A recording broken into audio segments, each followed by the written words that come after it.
There will now be an opportunity for silent prayer or meditation.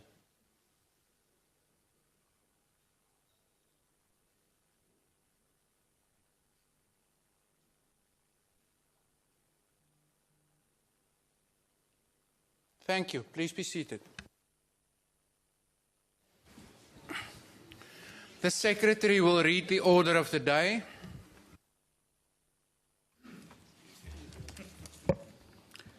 Debate on vote number 13, Public Works and Infrastructure Appropriation Bill.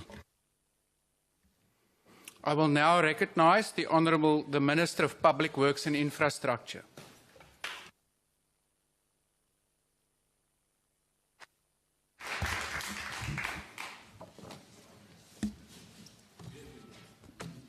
Sounds good, doesn't it? House Chairperson, my colleague, the Deputy Minister of Public Works and Infrastructure, the Honourable Sihle Zigalala, provincial MECs that are here today, Chairperson of the Portfolio Committee, the Honourable Piri, members of the Portfolio Committee on Public Works and Infrastructure, the Director General for the Department, Mr. Sifiso Mdekane, Deputy Director Generals, CEOs of entities, Honourable members. If you had asked me 3 weeks ago if I thought that I would be standing here before you presenting the budget vote for this department, I would have taken a bet against it. It seemed an impossible idea that different political parties would work together to form a government of national unity, a reality which has now given me the opportunity to lead a department as critical as this. But here I am today, and it's an opportunity that I want to commit every possible working second to. I will work day and night to make this department one which delivers a South Africa that we can all be proud of, and which delivers the services that this Constitution demands of it. I want to promise that this department will be transparent, so that we build public trust that holds us accountable to deliver. This promise will be our guiding light in every decision we make. Similarly, each program and branch needs to adhere to this commitment that we make to South Africa, and it is what the public must hold us accountable to. I also want to thank the President of the Republic, Cyril Ramaphosa, and the Leader of the Democratic Alliance, John Steenhuisen, for entrusting me with the responsibility to serve all South Africans through this government of national unity. I want to ask each of you to join me and us in this incredible journey as we work to turn South Africa into a construction site. We must become obsessed with infrastructure-led economic growth that will ignite job creation throughout our country. House Chair, we present this budget vote a few days before we commemorate Mandela Day, a day in which all of us are called to serve to make a difference in the lives of our communities. As we embark on this crucial journey of the GNU, to grow our country together and to improve the lives of the most vulnerable, we're inspired by the message of the former president who said, "May your choices reflect your hopes and not your fears." On Thursday, I will be leading our team to celebrate Mandela Day by lending our time and effort to a project in Langa and invite all of you to join us. As the minister responsible for this department, I want to bring a new hope to our country that will see our department playing a leading role in growing an inclusive South Africa through infrastructure-led growth. Infrastructure development must become a top priority by putting in place measures that will increase the ratio of gross fixed capital formation from 13 to 30% of GDP. We must work relentlessly to build new public-private partnerships to roll out energy, communications, water and transport infrastructure. We must amplify the social development goals and use and impact them to leverage private sector involvement through procurement. And we must get more value for our money when the state procures goods and services that actually benefits local communities and not just a few. We must ramp up maintenance and the utilization of the state property asset portfolio, and we must reposition the department to assume its role as a strategic catalyst for job creation.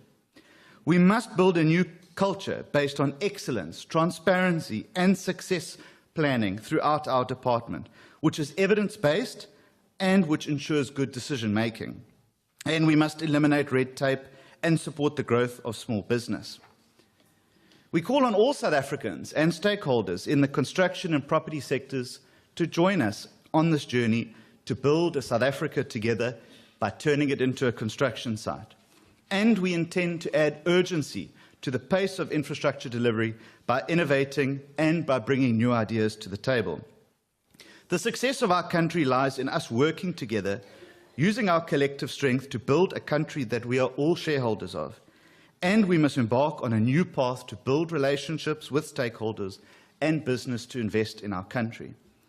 With relentless determination, we will get more cranes in the skyline by creating an enabling environment for the private sector to invest in.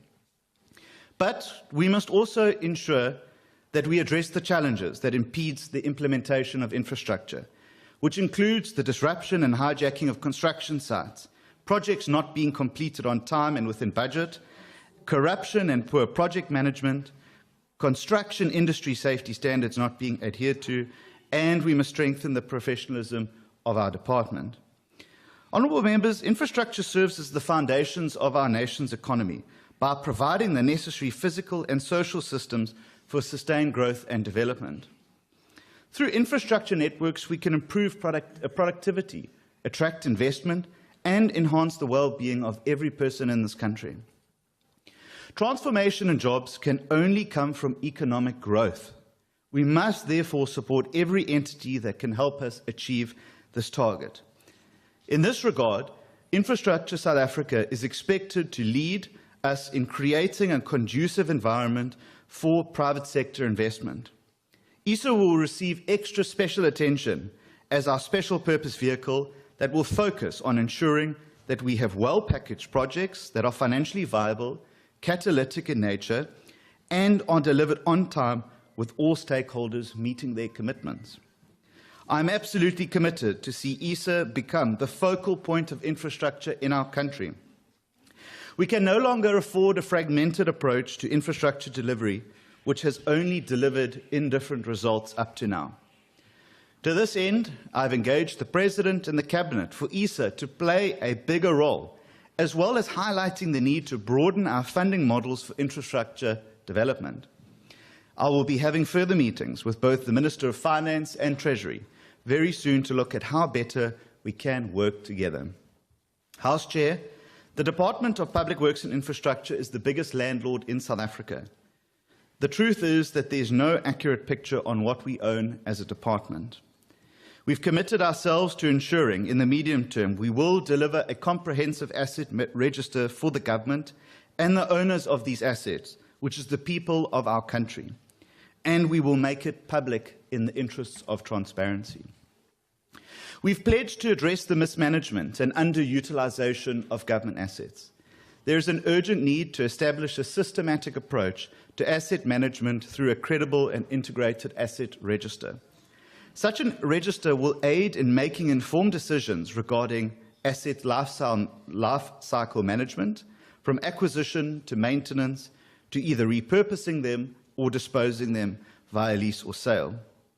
We must be in a position to track all assets to prevent loss or theft and maintenance compliance with reporting standards. As I've said publicly, we must ensure that public assets are used for public good, and this is non-negotiable in the way forward. The total value of properties under the custodian of our department is around 154 billion rand as of the 31st of March 2024. We need to ensure this value is correct so that we leverage state assets to fund maintenance and building projects.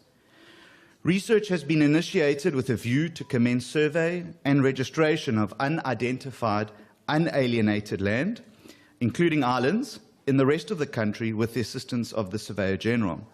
And this will enable the department to pay rates and taxes to municipalities in terms of the Municipal Property Rates Act.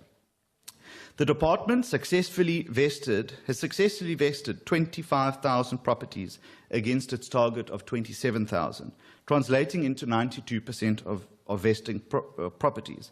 But we plan to vest a further 420 in the coming financial year. But we must speed up the completion of the vesting project to ensure it is completed in the shortest possible time. House Chair, the leasing portfolio has grown significantly in the past due to a lack of suitable government properties. User departments have increasingly opted for leased properties, leading to a budget exceeding 5 billion rand per year. This is unsustainable, and the department goal is to reduce the department's leasing portfolio.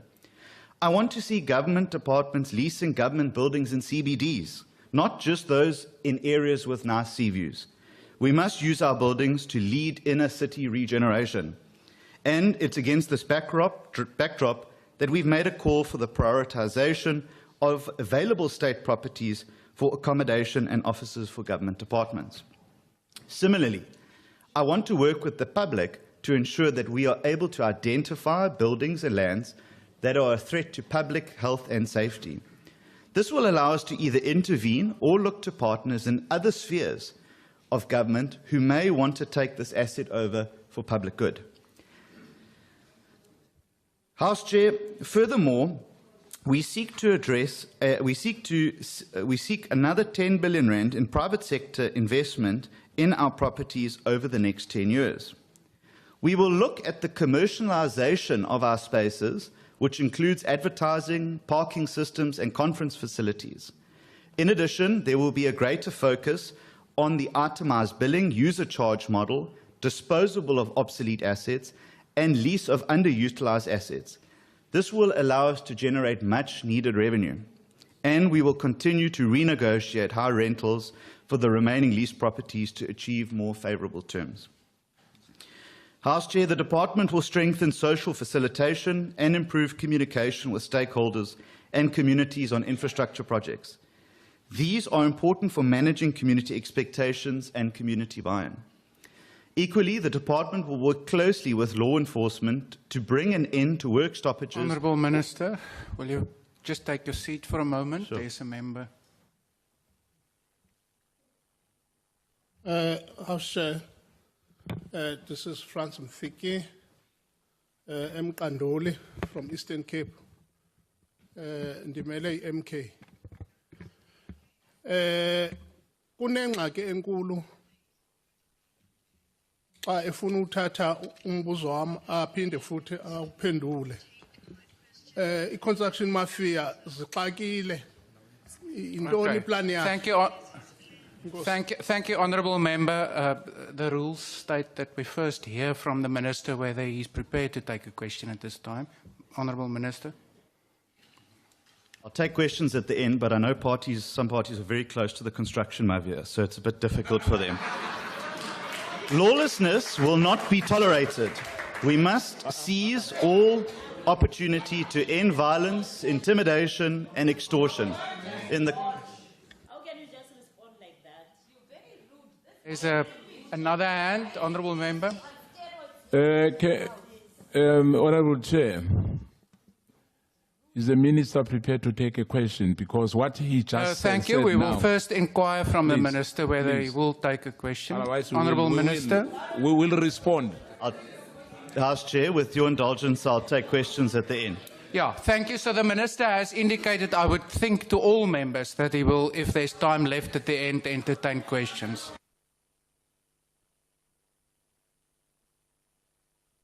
Is that on another matter, Honourable Member? No, Chair. The Minister just insulted us. He says some parties are very close to construction mafias. You can't generalize on a statement like that. Honourable You Member. are insulting us.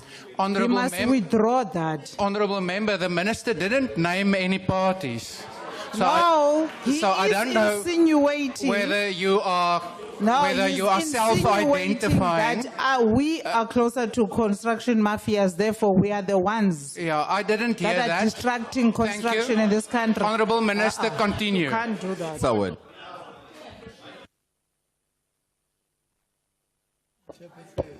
Chair. Is that on another matter? I have ruled on the previous matter. Yes? Chair, I appeal to you. Please don't be biased. We are going to collapse this house. Just take it easy. Protect everyone here. We are the chair. We are not there as a DA member. We are the chair of Parliament. Please. Thank you, Honourable Member. I will carefully consider your advice. Thank you, Honourable Minister. Continue.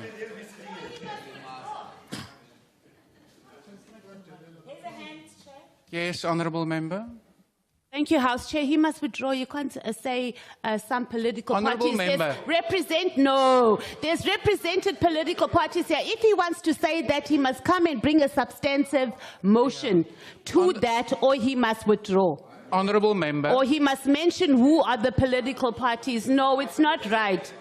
Thank We're you. not involved as the EFF, so we don't know. Yeah, Because Honourable he's Member. leaving that thing hanging. We're not the DA that hires people from outside of South Africa and murders them there in Okay, George. thank so you. he must withdraw. I've heard you. Honourable Members, it is a standard ruling in this House that a general reference to parties or a party is acceptable. It is once you impugn the dignity of a member that the rules kick in. In the circumstances, the Minister didn't transgress the rules. As it is, you have your opportunity in this debate to address that matter. This is now a House final Chair, ruling. He has made a criminal statement. He said that there are criminal Honourable Member. parties here. He must substantiate it or he must withdraw. It's criminality to be Honourable involved Member. in a construction Honourable mafia. Member. No, you're not serious. You are Maybe now- you should just withdraw being a House Chair. You are now disrespecting the chair. You I've are made my ruling. disrespecting what this House is supposed to stand for. You cannot have a minister stand there and say there are political parties who are criminals. He doesn't give a substantive motion. I'm a part of a political party. We're all part of Honourable a political Member. He is saying we are criminal. We want to know which parties are criminal. and Honourable why. Member, once again, you will have your opportunity in this debate. What you are now doing is disrupting the debate. I will not tolerate it further. Honourable Minister, continue. Thank you very much, Chair. I want to be clear. Honourable Minister, there's a few more hands. If it's on a new matter, I'll entertain it. Otherwise, I will not. You don't know what it's about. Just take the hand. There at the back. No. Thank you, Chair. Sicela ukuthi wemhlale ngaphambili.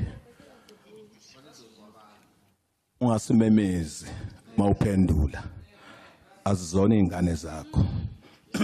Okwesibili zama ukuthi uyimele lapho.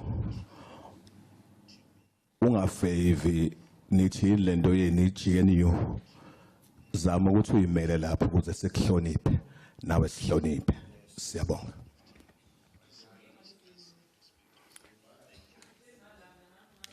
Yeah, thank you, Honourable Member. Those points have already been made. Is there another point of order? We can't continue on the same point. Please continue then. Thank you, House Chair. I will please acknowledge you to call me Honourable Hlangweni. Yeah. Because you know my name, and I don't know why you are not calling or acknowledging me as Honourable Hlangweni. Secondly, this may be the proudest moment for matriculant that hangs out on Tinder. But as I've warned earlier on, House Chair, please stick to the rules. We are all members of this House. You are the chairperson of everyone here. Please don't do what other House chairs have done and stick to party political imaginations. Please treat us all the same. Thank you, Honourable Adhere Member. to the rules. And please, we can't be abused by some matriculant that hangs out on Tinder to look for love. Yeah. Honourable Ntlangwini, thank you for that input. I am fully committed to protect the freedom of speech of all members. As it is, I think in your input just now, you also came perilously close, if not crossed the line, to insult. Let me plead with members. Let's allow the Minister to conclude his speech and let's then debate. Thank you. Thanks, our chairperson. Unlike some members, I have nothing to hide in this House, but some want to hide their associations with other people. I want to be very clear, Chair, that anyone who seeks to hold back infrastructure projects will be treated as an enemy of the state and they will be dealt with appropriately. There is no room for negotiations or delays to our projects. Chair, it's unthinkable in 2024 we still have pit toilets in our schools. This remains a risk to the lives of our children. I cannot, in good consciousness, allow this danger to continue without urgent intervention. In this regard, I have engaged the Minister of Basic Education, the Honourable Siviwe Kwahrube, and we have agreed in principle that we need to collectively declare war on these pit toilets. We stand ready to support and work together with the Department of Basic Education to eradicate them. We will be meeting with Treasury and MECs in Public Works and Education on how these pit toilets will be eradicated once and for all. Chair, I want to also then move on to the main budget vote, which is seeing a decline in our allocation. And this is something that urgently needs to be reconsidered and which we will be lobbying Treasury about. The budget of 7.6 billion rand, one of the biggest components, goes to EPWP. And this is something that we need to reimagine and relook at as to how we can give more people more skills and not to be stuck in EPWP for the rest of their lives. Chair, one of the big concerns that we have is around PMTE, which is the Property Management Agency of the entity. We must focus on our development of precincts to be able to cut costs and on how to integrate government to work better and smarter together. Chairperson, on the issue of payments and debt collection, government at the moment currently owes us 12.6 billion rand. We must make sure that government departments pay us what is duly owed to us. And as the executive authority, I will be engaging affected ministers of offending departments to ensure that they pay what is rightfully due to us, or else we may have to consider every other options which may not be to their liking. Furthermore, we will be engaging with the Auditor General of South Africa to Honourable Member. Yes, it's just on a point of order. With regard to the minister might be misleading the House by not mentioning the biggest corrupter of that department, John du Plessis, who owes the department lots of money. Honourable Member, and I'm not hearing a point of order. That's John a point of debate. SKJ Africa is the biggest corrupter and the owner. Your party have speakers in this debate. Please alert them to your argument and they can put it further. Thank you, Chair. We will be engaging with the Auditor General to request that departments that don't pay us on time have audit claims made against them. Chair, in conclusion, I want to say that this budget hopefully will be able to lay the ground for the 7th administration to turn South Africa into a construction site. In undertaking our task to rebuild South Africa through infrastructure that delivers economic growth and opportunities, we commit to work and use the mandate of the department to deliver the South Africa of our dreams. We must do it because no one else will. But we can't do it alone. That is why I will be looking to establish a number of stakeholder forums and an advisory committee to my office, which will allow South Africans to share their ideas on how best to use public assets for public good and how to turn South Africa into a construction site. I wish to extend my gratitude to the Deputy Minister for his support and to the department staff headed by the Director General, to my incredible head of my private office, Lebo Ramela, to my parliamentary officer, Michael Bailefeld, for all the support they have given me over the last while. And I want to thank you, honourable members, for your support, your counsel, your constructive criticism, and above all, sharing in accountability and transparency to take South Africa forward. I want to also acknowledge all the wonderful messages, and I invite you to join me and us to build South Africa together. I thank you. Thank you, Honourable Minister. Honourable Members, the first speaker to react to the budget will be the Honourable Piri of the ANC.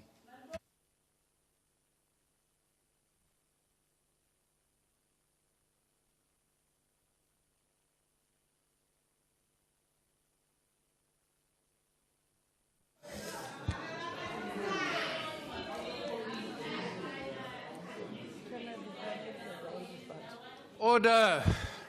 Please You've not yet heard one word from this honourable member, and please allow her. Ke a leboga modulasetulo. A ke tamiše molekgotla petition ministera le letsogo la gage ntate Sikalala.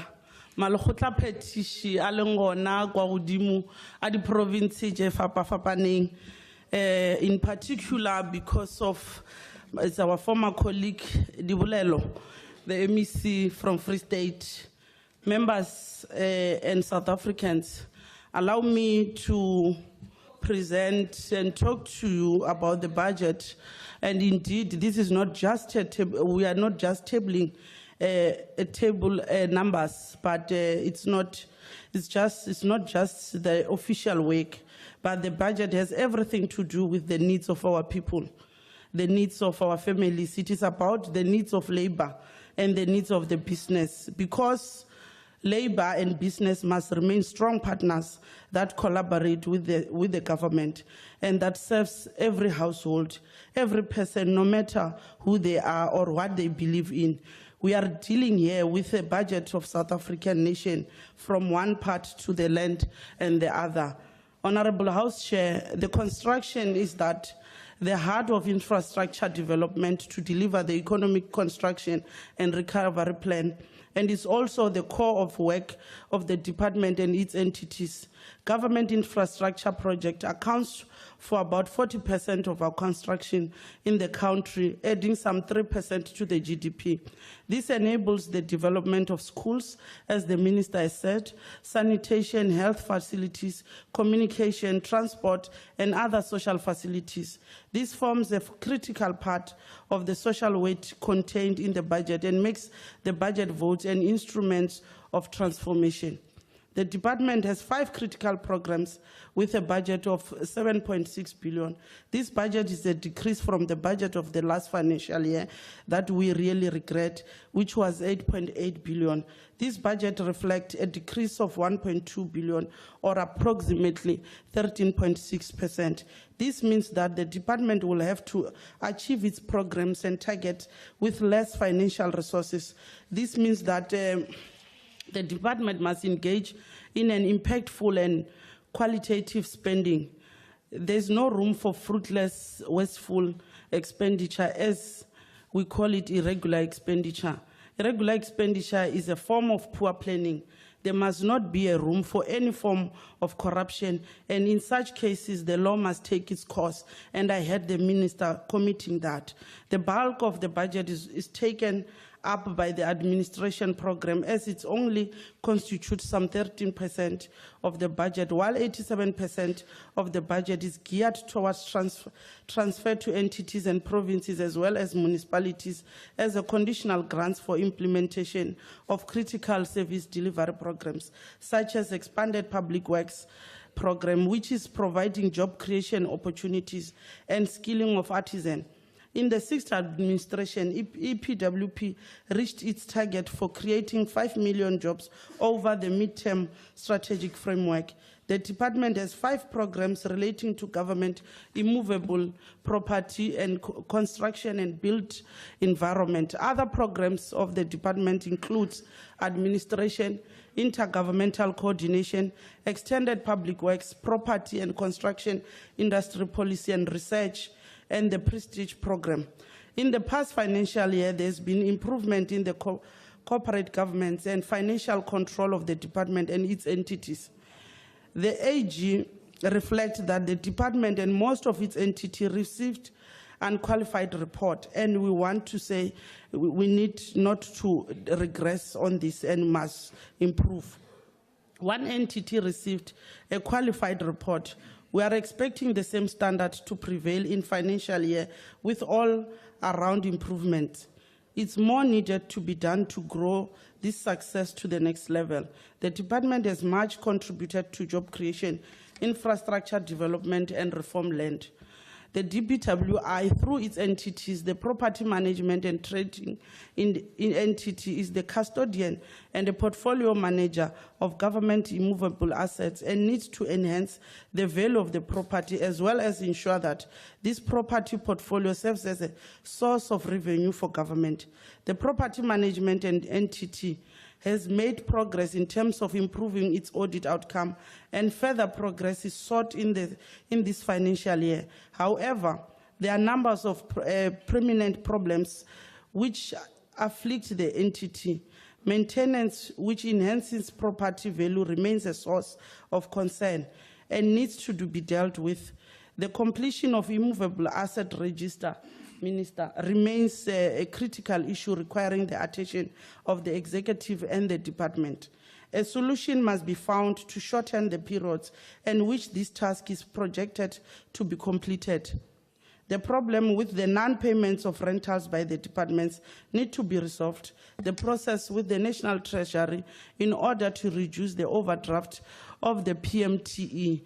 We are aware, Minister, that you gave us a report. Your major problem is on correctional service, and we wish as a portfolio to engage with correctional service to pay you. The cost of leasing property from the private sector must be reduced. The weak control environment cited by the AG for leasing property needs to be fixed in financial year, as the corruption has no place in our environment and comes at a high cost to our fiscus. In such cases, the law indeed must really take its course.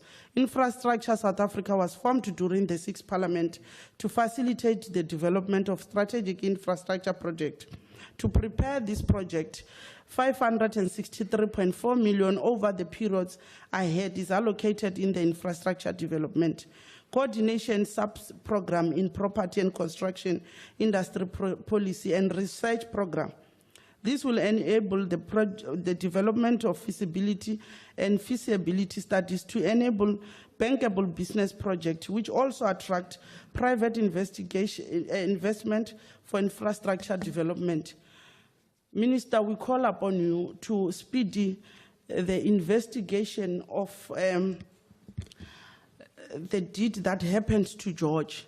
As other members were calling upon yourself, we want more and thorough investigation on that, not forgetting the washing line that happened in a Beit Bridge border gate.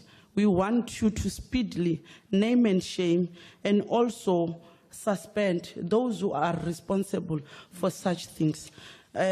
House Chair, allow me to say and support this budget vote from the ANC side, and not forgetting that I'm the chairperson of the portfolio and we are going to work together. And in doing so, we'll make it a point that we are going to work together and unfold. Indeed, this government is led by the GNU, and if you are not part, it's not our problem. I thank you, Honorable.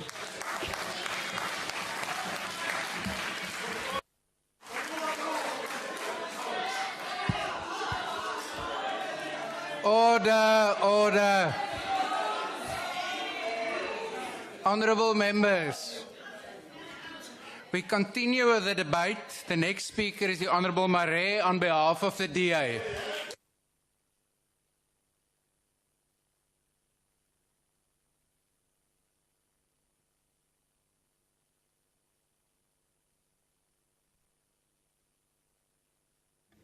House Chairperson, congratulations to the Minister and Deputy Minister on their respective appointments, and also to the Chairperson of this Portfolio Committee elected. Today we consider the budget vote of a portfolio that is the backbone of any thriving nation: public works and infrastructure in South Africa. Public works and infrastructure play a pivotal role in the development and progress of any country, and South Africa is no exception. Infrastructure is the lifeblood of any economy. It encompasses roads, bridges, railways, airports, ports, energy systems, water supply, and telecommunications. A well-developed infrastructure not only facilitates the movement of goods and people, but also attracts investments, creates jobs, and improves the overall quality of life for citizens. In South Africa, we have made significant strides in developing our infrastructure over the years. The construction of world-class stadiums for the 2010 FIFA World Cup, the expansion of major ports like Durban and Cape Town, and the improvement of road networks across the country are just a few examples of our commitment to infrastructure development. However, despite these achievements, there are still challenges that need to be addressed. One of the most pressing issues are the lack of maintenance of existing infrastructure. Many roads, bridges, and public buildings are in dire need of repair and upkeep. This not only poses a safety hazard to citizens, but also hampers economic growth and development. Furthermore, there is a need for increased investment in new infrastructure projects to meet growing needs of our population.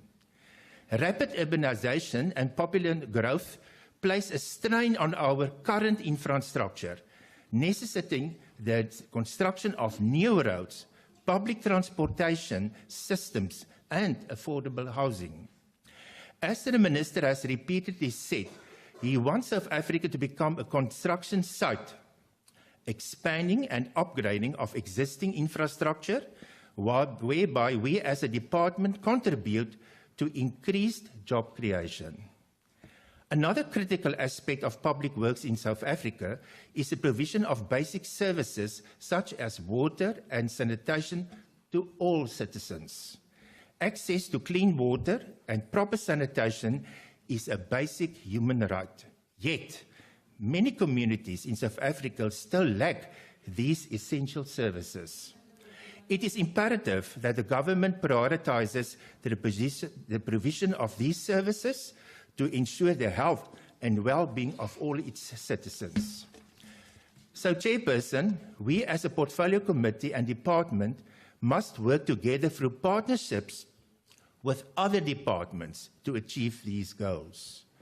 Chairperson, on maintenance strategies, the government and other stakeholders in South Africa are working on the developing and implementing better maintenance strategies to prolong the lifespan of infrastructure assets.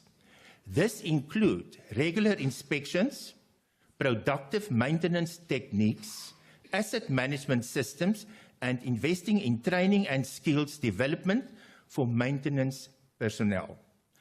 Chairperson, on public-private partnerships, in an effort to address the infrastructure backlog and improve maintenance practices, the South African government has increasingly turned to public-private partnerships to involve coordination between the public sector and private companies to finance, build, and maintain infrastructure projects.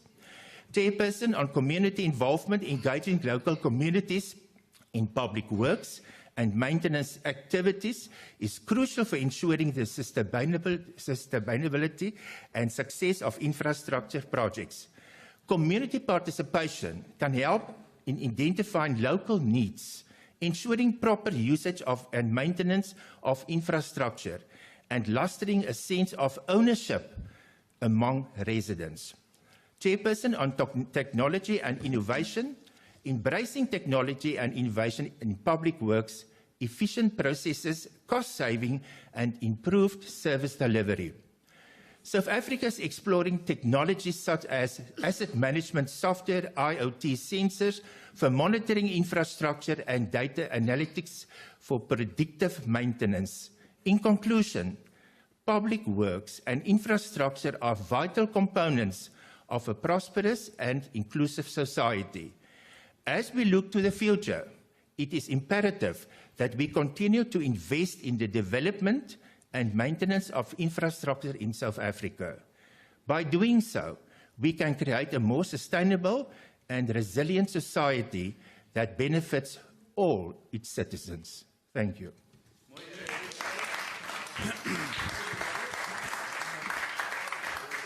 Thank you, honourable members. Honourable members, I'll now recognise the Honourable Reddy of the MK party. It might be a maiden speech, although he's had many an intervention already. The House Chair, Minister, Deputy Minister, the DG and your team, honorable colleagues. I'm speaking also to our Umkhonto we Sizwe ground forces, guerrillas, commanders out there, the millions of South Africans who are looking to Umkhonto to bring them hope in this country. I want to greet all of you. Chris Hani once said that those who were once oppressed may soon become the new oppressors. And what we see happening and what we see unfolding before us is exactly that. In fact, in this committee, if you look at what has happened, it's a tragedy and a shame. I'm actually reduced to tears when I see a minister, a former minister, whom I know very well, highly qualified, 3-4 degrees with a master's degree, somebody who has been in the struggle, but his only sin is that he happens to be black under this GNU. He has been demoted to deputy minister, and he deputizes for a matriculant. That is what the GNU is all about. And you want to celebrate this GNU today? It is a shame and a shock. ANC leaders will be turning in their graves if they see the behavior of some of these Ramaphosa ANC members in Parliament today. It's a shocking assault on the majority of South Africans who have been looking to them to bring them some form of hope. I stand before you today as a member of Umkhonto we Sizwe party led by President Jacob Zuma. We carry the hopes, the dreams and the aspirations of the majority of South Africans who wallow in poverty and whose future seem to have been bleak until we've come onto the scene. We will not be fooled into thinking that everyone here are our friends. In fact, we have many here who are enemies of the people of this country. What we see today is a compromise, like the constitution of this country, a plan by the handlers of Ramaphosa and the former oppressor, the DA, to steal and destroy the future of the black African child in this country. This carefully orchestrated arrangement. Honourable Member, please just take your seat for a moment. There's a point of order. Honourable members, you will all be aware that order. You will all be aware that there is a parliamentary practice not to interrupt the speaker when they are making a maiden speech, but that's on the condition that they don't venture into controversial territory. Honourable Member, what's your point of order? The order, Chair, is as follows, that the Honourable Member Reddy, is addressing the President, Honourable President of the Republic, and creating aspersion that the President is a handler. That is the basis and the order that I'm trying to rise on. On a point of order, you must withdraw, Chair. He can't say to an honorable member, it's not honorable. That is an insult. You must withdraw that. All of us are honorable members here. Please, Chair, that man must withdraw. Honourable Nkitama, I have not recognized you. So for us to work within the rules, please in future don't speak unless you've been recognized. Honourable Member on the podium, it is part of our rules to refer not to members of this House, and the same courtesy is afforded to the President of the country, by name or first name only. So in future, please at least refer to the President as Mr. Ramaphosa. For the rest, honourable members, I'm protecting this member's freedom of speech. Others have made other comments as part of debate. The member is debating. Please continue. Thank you, Mr. Ramaphosa. So what these people, the enemies of this revolution, are doing is they are celebrating the fact that over... No, thanks so much, Chairperson. Thanks so much, Chair. With due respect, can you please call the honourable member who said the honourable member is not an honourable member to apologize? Can you please do that? He must withdraw. Honourable He's member. very out of order. We are not going to allow him to treat us Honourable like members, that. they might We are have all been, honorable members in this house. Thank you. So the member must withdraw. Thank you. I've not heard somebody who were either raising a point of order Siyakutshela nje, or, siyakutshela nje on the ukuthi floor uthini. doing that. Siyakutshela nje ukuthi ushilo. There might have been an interjection to that effect. So let me remind all members, as is the case with the President, let's refer to one another in respectful terms, and if you have reason to believe that any member is not an honourable member, please furnish the House with a substantive motion to that effect. Thank you. Please continue. On a point of order, Chair. On a point of order, Chair. Chairperson, Yes, honourable member. please respect us. We are all here representing the people who voted for us. We are all honorable. This honorable member has explicitly said Honorable Reddy is not honorable. Now, he must withdraw that. We can't continue with this matter without him withdrawing. Let me inquire whether he wants to say it on the record. Honourable member, It's not me, I never said that. Yeah. Thank you. Is this one? Yeah. The honourable member next to the member who made the... Mike Tyson, Chair.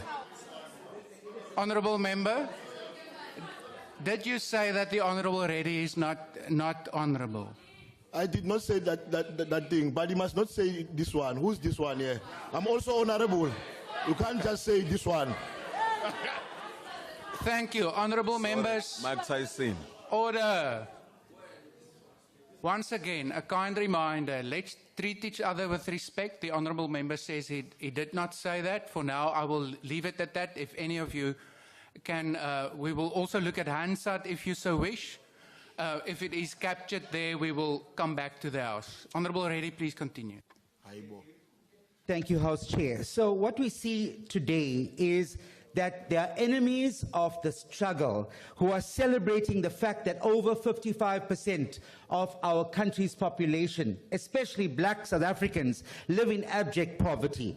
Youth unemployment rates in this country is the highest in the world, and our economy, including the JSC and big construction tenders, remain dominated by racist whites. The future of the black child has never been on more shakier ground than it is today. So, House Chair, let's get straight into this budget. And let's unmask what is really happening here and why the MK party will not be supporting this budget. This budget has been slashed like all other budgets. You've heard the minister speak about the cuts in the budget. And let me tell you why. Over 1 billion rand had to be found suddenly overnight to accommodate a GNU, to bring in additional ministers that were never planned. And the cost of that is coming out of the budgets of all these departments. And who's paying for it? Our people on the ground, those that are looking to us to give them hope. We are not here for name to be called honorables and all that fancy stuff. We're not here for that. We're here because we have a far greater task. We are here to bring hope to the people that have put us here. We have not forgotten those that have put us here. One day when we go into the pearly gates, some of us are going to go to heaven, others are going to go to hell. And when we go there, we are going to meet people like Oliver Tambo. We're going to meet people like Chris Hani. We're going to meet Hector Peterson. And when they look at us, they must say to us, you've done a good job. You've continued the fight. But unfortunately, some of us on this side here, when they go there, they will look at them and say, I know you're not. Get away from us. You have abandoned the struggle and the fight. So that is what we are here for, my comrades and enemies in this house. Let's look at lies. The lies that have been spoken. Some of you may know about a character called Pinocchio. Pinocchio, every time Pinocchio lied, the nose grew bigger. So we have a big nose, and the nose gets bigger every time a lie is spoken. What were the lies? The lies were, we're going to create jobs. There was no jobs that were creating. In fact, we were shedding jobs. Instead of government hiring people, government was firing people. The nose started growing bigger. Then we were told that load shedding will end. It never ended, became worse. The nose got bigger. We were told that the economy will be shared among black people in this country. The nose grows bigger. So you figure out who that nose belongs to. The EPWP allocation in this budget has been slashed by 27%. And you know what this means? It means more South Africans are going to be put out on the street without a job. How does it feel today? Where's your conscience that you are going to support a budget that's going to put thousands of people out on the street and they're not going to have food to feed their children? That is the reality. In eThekwini municipality in KZN alone, in the past 2 weeks, 10,000 EPWP workers have been put out of work because this department failed to honor what President Zuma started. He started a program where government will be hiring people through government departments, EPWP in particular, 6 million work opportunities through the EPWP program. And what did Mr. Ramaphosa say? He said government will not be employing people. He said the private sector will start to do that. And yet during apartheid, there were no whites in apartheid that were unemployed. Do you know that? There were no whites. Even an uneducated, unskilled white who maybe just had a matric had a job. They gave them a job somewhere. And today, when this government tries to do the very same thing for the black people that they represent, what are we told by Mr. Ramaphosa? That government must not employ its people. And we are sitting here and trying to say that we want to support this budget. How can we go back and face our voters and our members and our supporters in our communities and tell them this is what you've done? You've taken the food out of their tables. This is a shame, and it is something we cannot support as Mkhonto Wesizwe. Some of us, you want to turn a blind eye to corruption. Every time rogue politicians and officials loot state coffers, the poorest pay the price. Friends, in this department, the minister announced 3 million rand that was being lost to cybercrime. Announced that. And we can also tell you that we've got information that Jean Duplessis, he is the Mark Juster of this department, owning a company called SKG Africa Consulting. Also needs to be investigated. But what do? They rush this budget in half an hour presentation. They want us to support it. When these things happen, you know there's something they want to hide. Mr. Minister, you go deeper in this budget. There's something there that they're keeping away from you as well. I thank you. Thank you, Honourable Member. The next speaker, Honourable Members, is the Honourable Matthijs. The Honourable Matthijs, we have been informed it's a maiden speech, but I'm quite sure I've seen her here before. Maiden speech, no interruptions. Thank you, House Chair. It is my maiden speech, so no interruptions. So for those of you who don't know, the 26th of July movement is celebrating 11 years of the struggle for economic freedom in our lifetime. And this year we're hosting our celebrations in Kimberley, the Northern Cape, on Saturday, the 27th of July. So we are inviting all progressive, the word is progressive, forces who have not abandoned the struggle for the return of the land without compensation. The EFF is here today, despite what doomsayers have said, that we won't survive. And we have survived this long because we did not get here because we were easily intimidated by the establishment's propaganda machine. So we salute our leadership and we salute our ground forces for keeping it together. Now let's deal with white privilege. That white privilege that the DA ministers are convinced that their skin color qualifies them to lead complex departments, such as the Department of Public Works, a department that is responsible for providing accommodation that needs all organs of state, to provide accommodation needs to all organs of state, and building and maintenance of a sizable portfolio of properties. It is only an unapologetic white privilege that can flaunt itself as capable, even in the absence of decent education, and unashamedly lead a highly educated deputy minister. And it is only a House Negro political party that allows such white supremacy to flourish here in our country. However, the That is not our immediate concern because we know that over time this mediocrity of white privilege in the absence of tested education will be exposed. Let's deal with some substantive policy and service delivery issues. Now, the property market is central to how economies function, how jobs are created, and how we produce and industrialize a nation.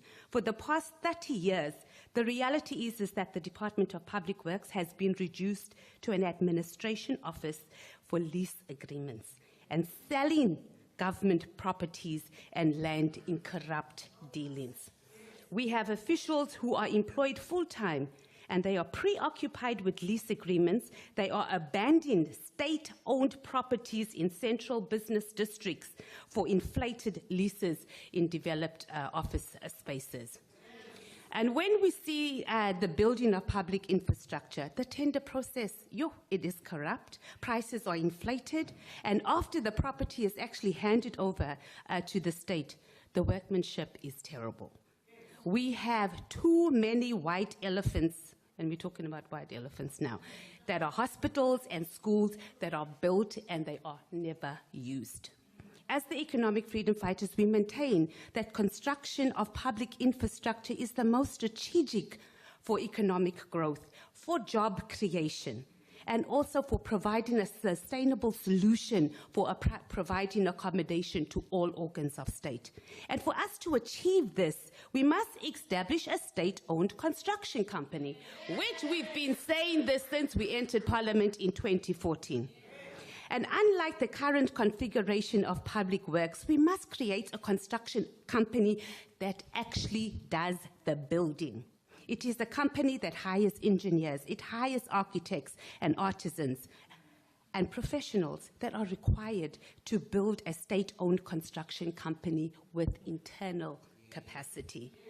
And with such capacity, we can extend the function and the scope of such a state-owned construction company to build roads and to build houses and to eradicate the backlog. There is a massive backlog of housing, particularly for where African people reside. And we can even extend the scope and function of such a company to public maintenance. As you can see, our hospitals are falling apart, our schools are falling apart because we have to issue tenders just to clean a toilet or to fix a toilet. This is the only way we are able to turn this Department of Public Works into something meaningful. It is the only way that we will be able to deal with the criminality of that construction mafia. And it is the only way that we will be able to build state capacity. And we can use this framework to develop a long-term funding framework and do away with situations where there is no allocation for maintenance and existing buildings are dilapidated. And we are confident that if we can create, and we're confident as the EFF because we do our work, we are they're educated, we don't have white skin privilege. We are confident that we could create more than 4 million jobs by eradicating just the infrastructure backlog that we have here in South Africa. So lastly, House Chair, you're going to give me more time because it's my maiden speech. No. Thought I'll try my luck. So lastly, House Chair and honourable members, public infrastructure must not be limited to the accommodation for organs of state, but it must be extended to a state-owned railway network construction company and a state-owned cement company. So the EFF, of course, we reject the racist, white supremacist budget vote of the ANC-DA coalition.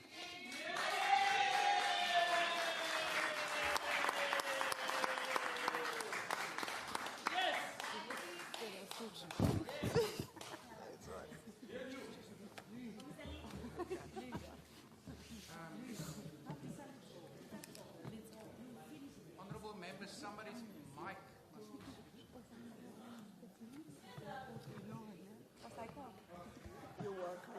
must... Thank you. Honourable members, before we continue with the debate, the Honourable Mashele of the ANC as...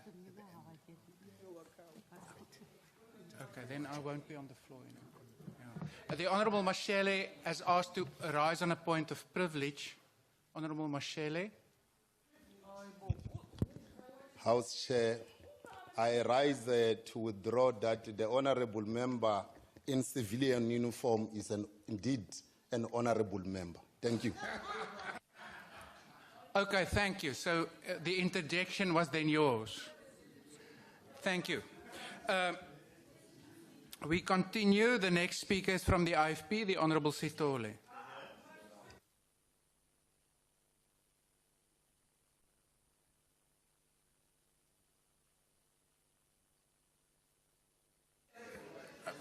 Order, order.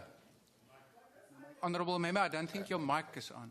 Thank you, Honourable Chairperson, Honourable Speaker, Honourable House Chairperson, and Honourable Minister and Deputy Ministers and the entire members of Parliament. The Department of Public Works and Infrastructure has long been underperforming in various key areas. The building for which this department is responsible have seen years of neglect without much maintenance being undertaken. These buildings are central point by which the people of this country utilize government services.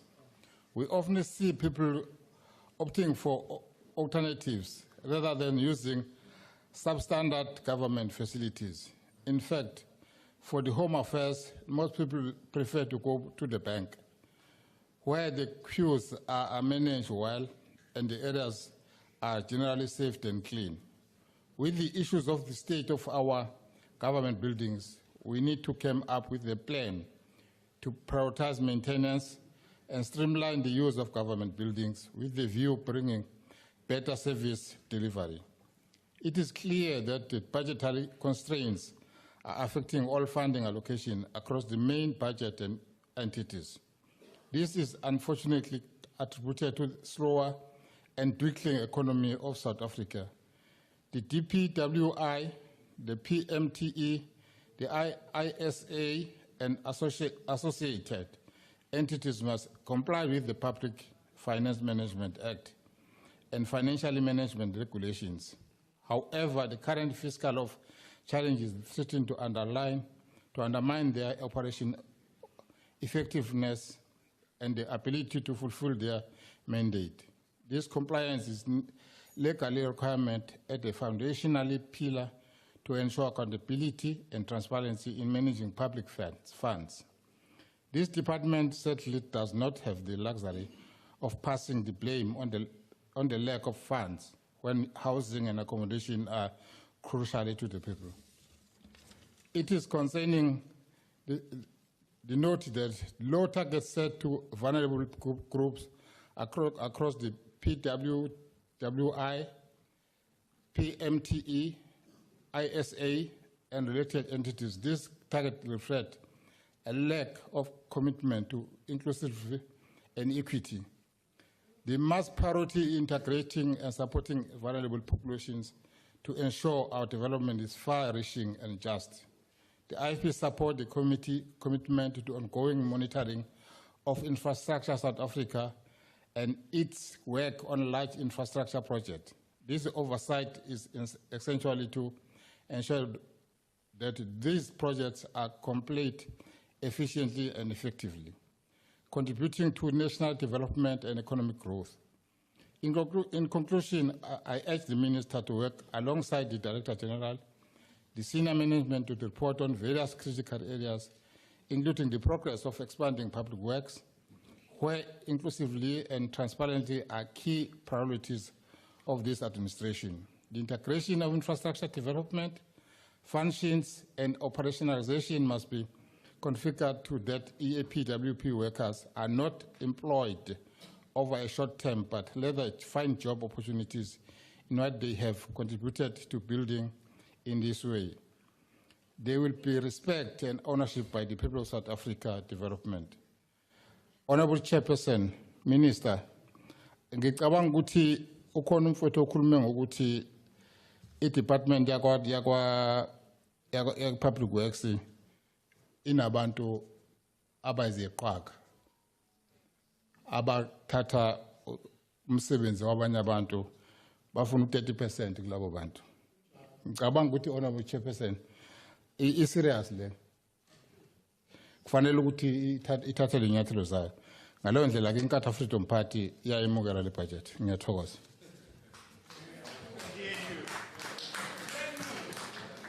Thank you. Thank you, Honourable Member. Is there somebody to take part on behalf of the PA in the House? We move on. For the Freedom Front Plus, I call to the podium the Honourable van Staden.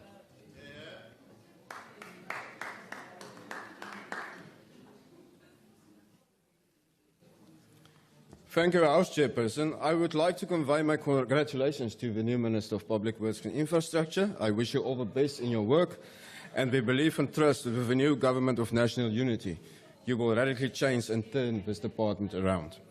With a budget allocation of 7.61 billion for 24-25, the time has come to turn this department around as it is facing serious problems. The policies of this department will have to be revisited, adjustments will have to be made, or replaced with new, fresh ideas. Provinsies en munisipaliteite sal verantwoording vir die komitee moet kom doen. Mense moet in die departement aangestel word wat beskik oor die nodige kennis, ondervinding en ervaring tesame met die nodige kwalifikasies om hierdie departement om te keer. Die vul van vakante poste veral op senior bestuursvlak sal gedoen moet word met leemtes wat hierdeur ontstaan het dringend op te los.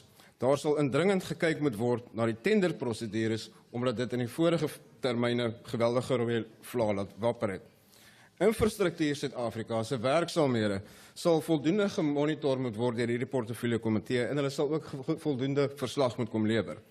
Ons land se infrastruktuurprobleme is eindeloos.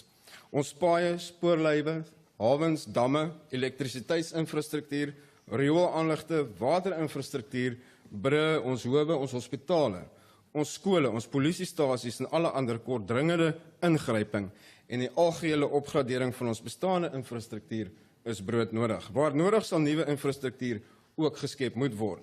Die departement sal ook gesprekke moet aanknoop met die departement van Binnelandse Sake oor die beveiliging van ons land se grensposte en grensdrade om die probleem van smokkelary en onwettige immigrasie vir eens en vir altyd op te los. En ek het gister dieselfde boodskap aan die minister van Binnelandse Sake ook oorgedra. Die Beitbrug-skandaal tydens die COVID-19 tydperk mag nie weer herhaal word nie en korrupsie, wanbestuur en wanadministrasie moet met wortel en tak uitgeroei word. Die Kosi Bay grensprojek sal aandag moet kry wat dit verdien en die afhandeling daarvan sal dringend moet geskied. The construction mafia is another concern that needs urgent attention. So far, these mafias has cost the economy plus minus 68 billion rand. It is 61 billion more than this department's budget allocation for 24-25. The low generation of revenue through the PMT for 25 financial year is no surprise. The projection that the department will only collect the revenue to the total value of 1.79 million rand is a matter of concern. Hierdie probleem het ontstaan omdat die departement nie voldoende omsien na die staat se geboue en die instandhouding daarvan nie. Geboue is 'n bate en 'n belegging en indien dit nie onderhou word nie, val nie net die waarde van die geboue nie, maar dit word nutteloos en dit word betrek deur vandale. Die bate en die belegging wat groot inkomste moes genereer vir hierdie departement beteken nou absoluut niks. Maintenance plans on all government buildings as well as the completion of an immovable asset register needs to be dealt with the utmost importance. Ek sluit af met die volgende. Die Vryheidsfront Plus is gekant teen onteiening sonder vergoeding. Ons is ook daarteen gekant dat die onteieningsmagte by die minister gesetel is en ons glo dat daardie magte by 'n hoë hof hoort. Onteiening mag slegs vir openbare gebruik teen markverwante vergoeding geskied. Privaat eiendomsreg moet beskerm word en die huidige onteiening sonder vergoeding, agbare minister, moet eintlik geskraap word. Let's restore and rebuild. Thank you very much, House Chairperson.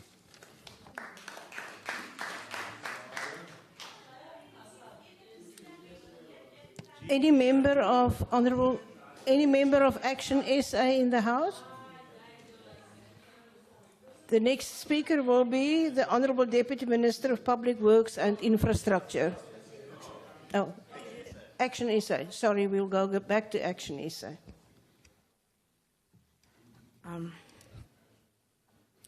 Thank you, Honourable Chairperson, Honourable Minister, the Deputy Minister, and all honourable members in this House today. Honourable Minister, in your opening remarks, you shared the Department's vision to have South Africa as a construction site We welcome this ideal, as we believe the current state of South Africa's economic infrastructure is undoubtedly the reason why South Africa cannot reach its full economic potential.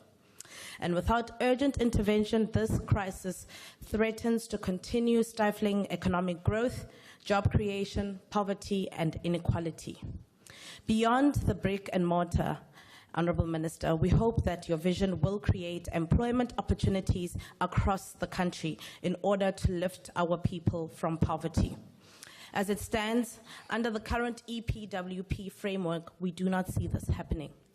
Honorable Minister, I hail from the dusty streets of Seshego, which is a township just in the outskirts of Polokwane, where I get to witness firsthand the scrabble of EPWP opportunities by my peers. And in recognizing that the only way they will get employment opportunities is through nepotism and political patronage, they join these political parties in the hopes that they will make a decent living. But much like the half-baked Nasi Spani scam, 6 months later, they go back and idle on our streets with no real prospect of a formal job because they are not equipped to enter the formal job environment. Minister, it is no secret that the EPWP is abused at local government level, but the problem does not lie in the implementation, but it lies straight at policy level.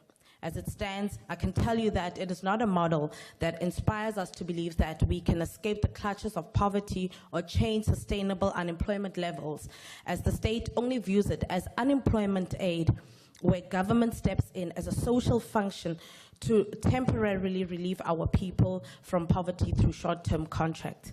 As Action SA, we believe it needs to be remodeled as a function of economic prosperity, where we empower young people to be active, long-term participants in this economy.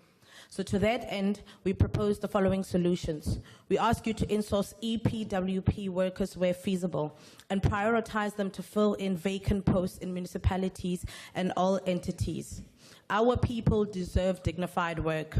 We ask that you foster public-private partnerships where the private sector is incentivized to adequately train and equip them with critical skills so that when they exit the EPWP program... Will you just take a seat? There is a point of order.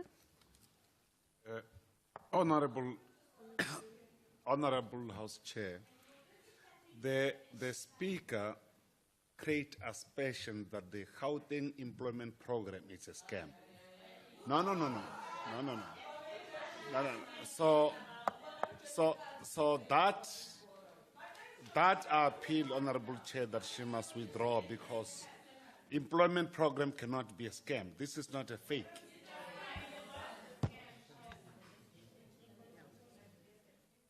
Honourable members, as part of the rules, referral to any government program is actually not against or is not unparliamentary. If the speaker on the floor mentioned or cast aspersions on any specific person, I would have ruled on that. Thank you. Can you continue? Thank you. We ask that you adopt recruitment systems not based on nepotism or political patronage, giving everyone an equal opportunity to participate in these programs purely based on merit and performance. And finally, I ask that you prioritize giving South Africans priority in each job sector, where it cannot be that when the economy is lifting, our people are last to be given preference in all job sectors. From engineers right down to bricklayers, South Africans must take preference. Honourable Minister, given the disheartening imminent mass EPWP job losses in eThekwini, we cannot, in good conscience, support this budget. Instead, we call for the reversal of the termination of EPWP contracts and urge this grand coalition to act responsibly and protect these jobs, as the decision will affect a lot of families. Thank you, Chair. The Honourable Deputy Minister of Public Works and Infrastructure.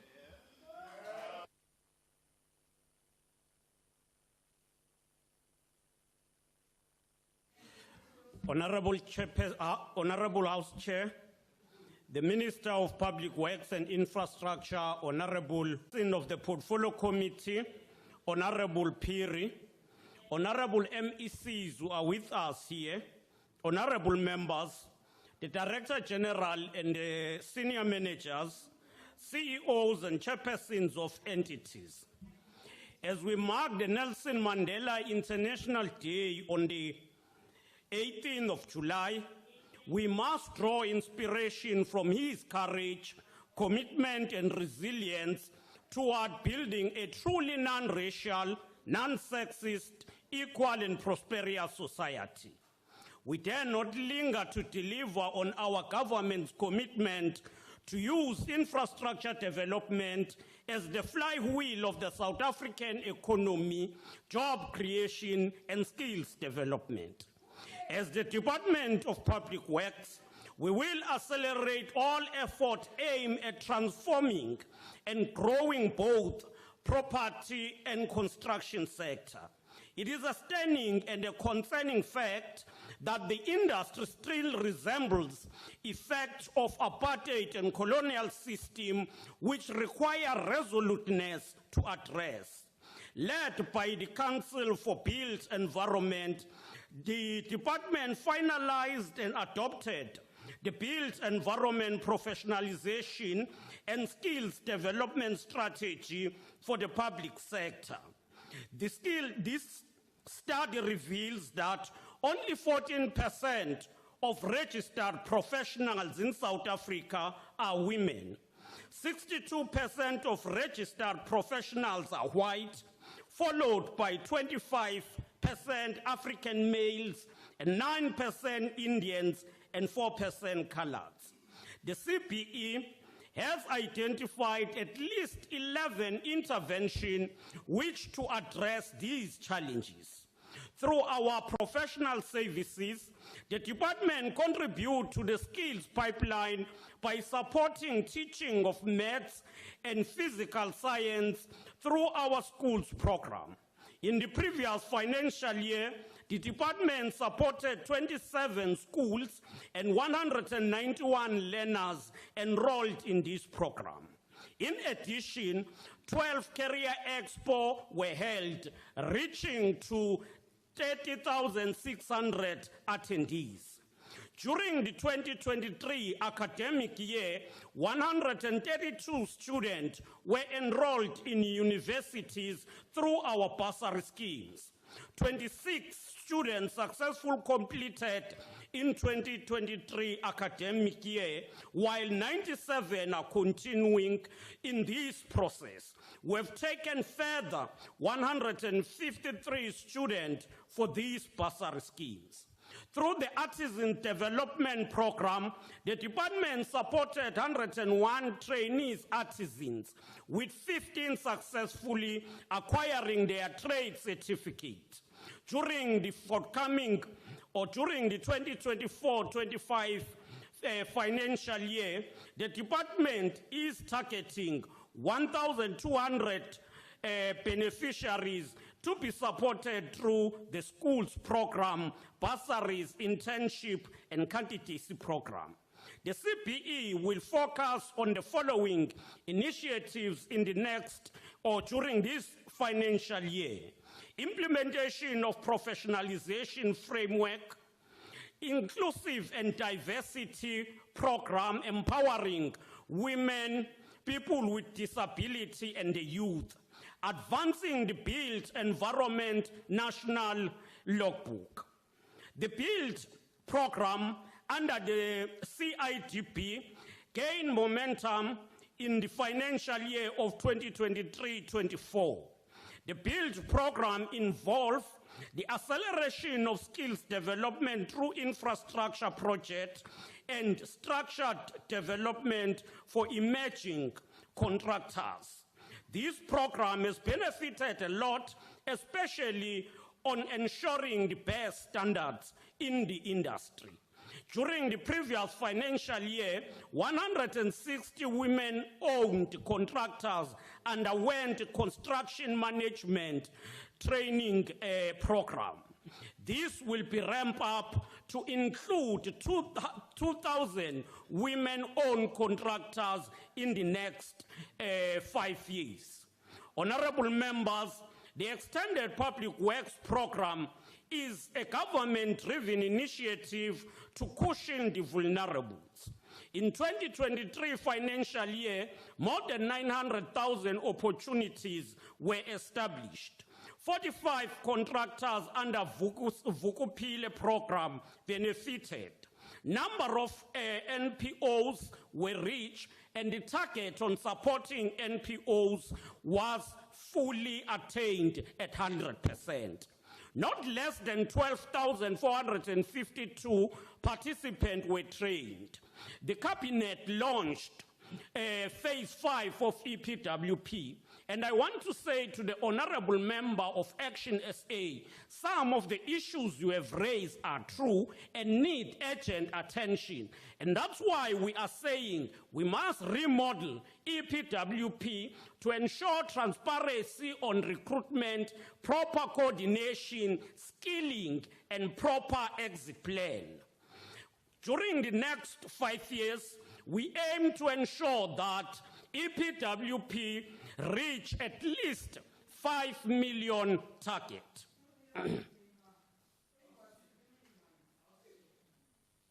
Honourable Deputy Minister, will you just sit for a moment? Your point of order, member. Honourable Chair, I'm not sure whether Honourable Deputy Minister Kuzeni Cebise can take a question. Just after what he said now. Thanks. I'm prepared to take a question just as we adjourned.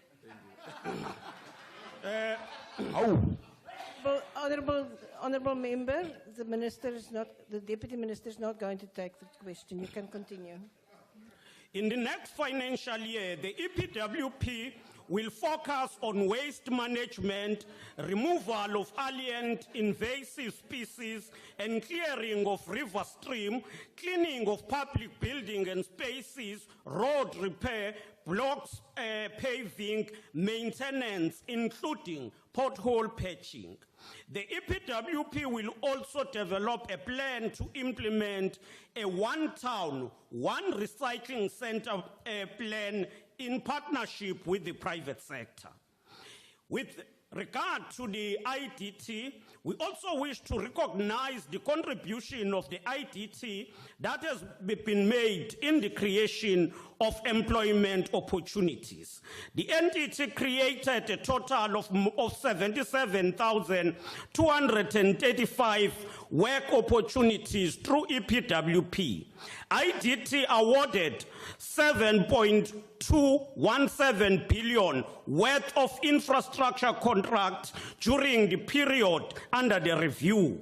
Most of these went to women and the youth-owned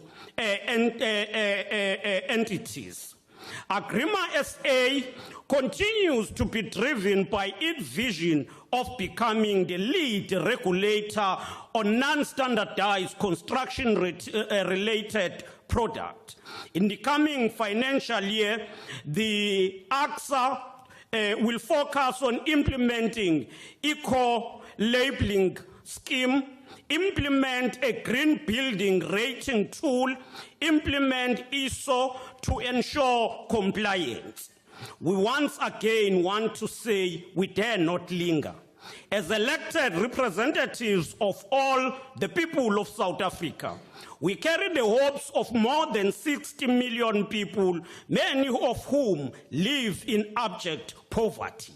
We must intensify our effort of building the Welisizwe bridges to improve safety of communities and school children, especially in rainy period in our rural areas.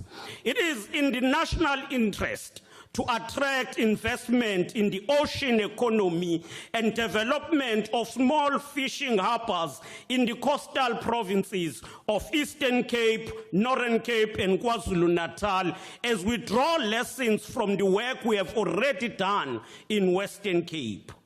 The high level of unemployment and poverty requires our resolute effort centered on decisive and practical interventions.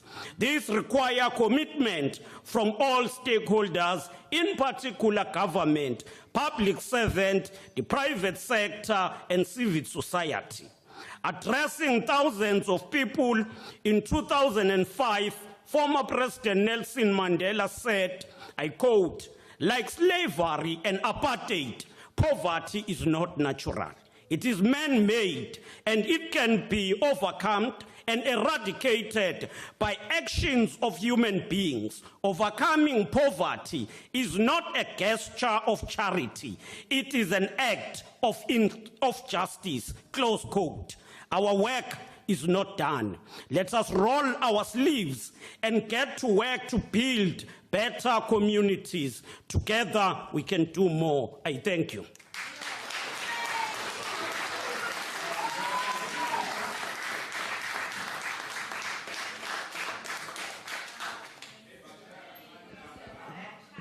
Is there a member of the ACDP? A member of the UDM? A member of RISE? A member of BOSA? The next member is the member of ATM, Honorable Mawaru. Mahal. My apologies, Honorable Mahal.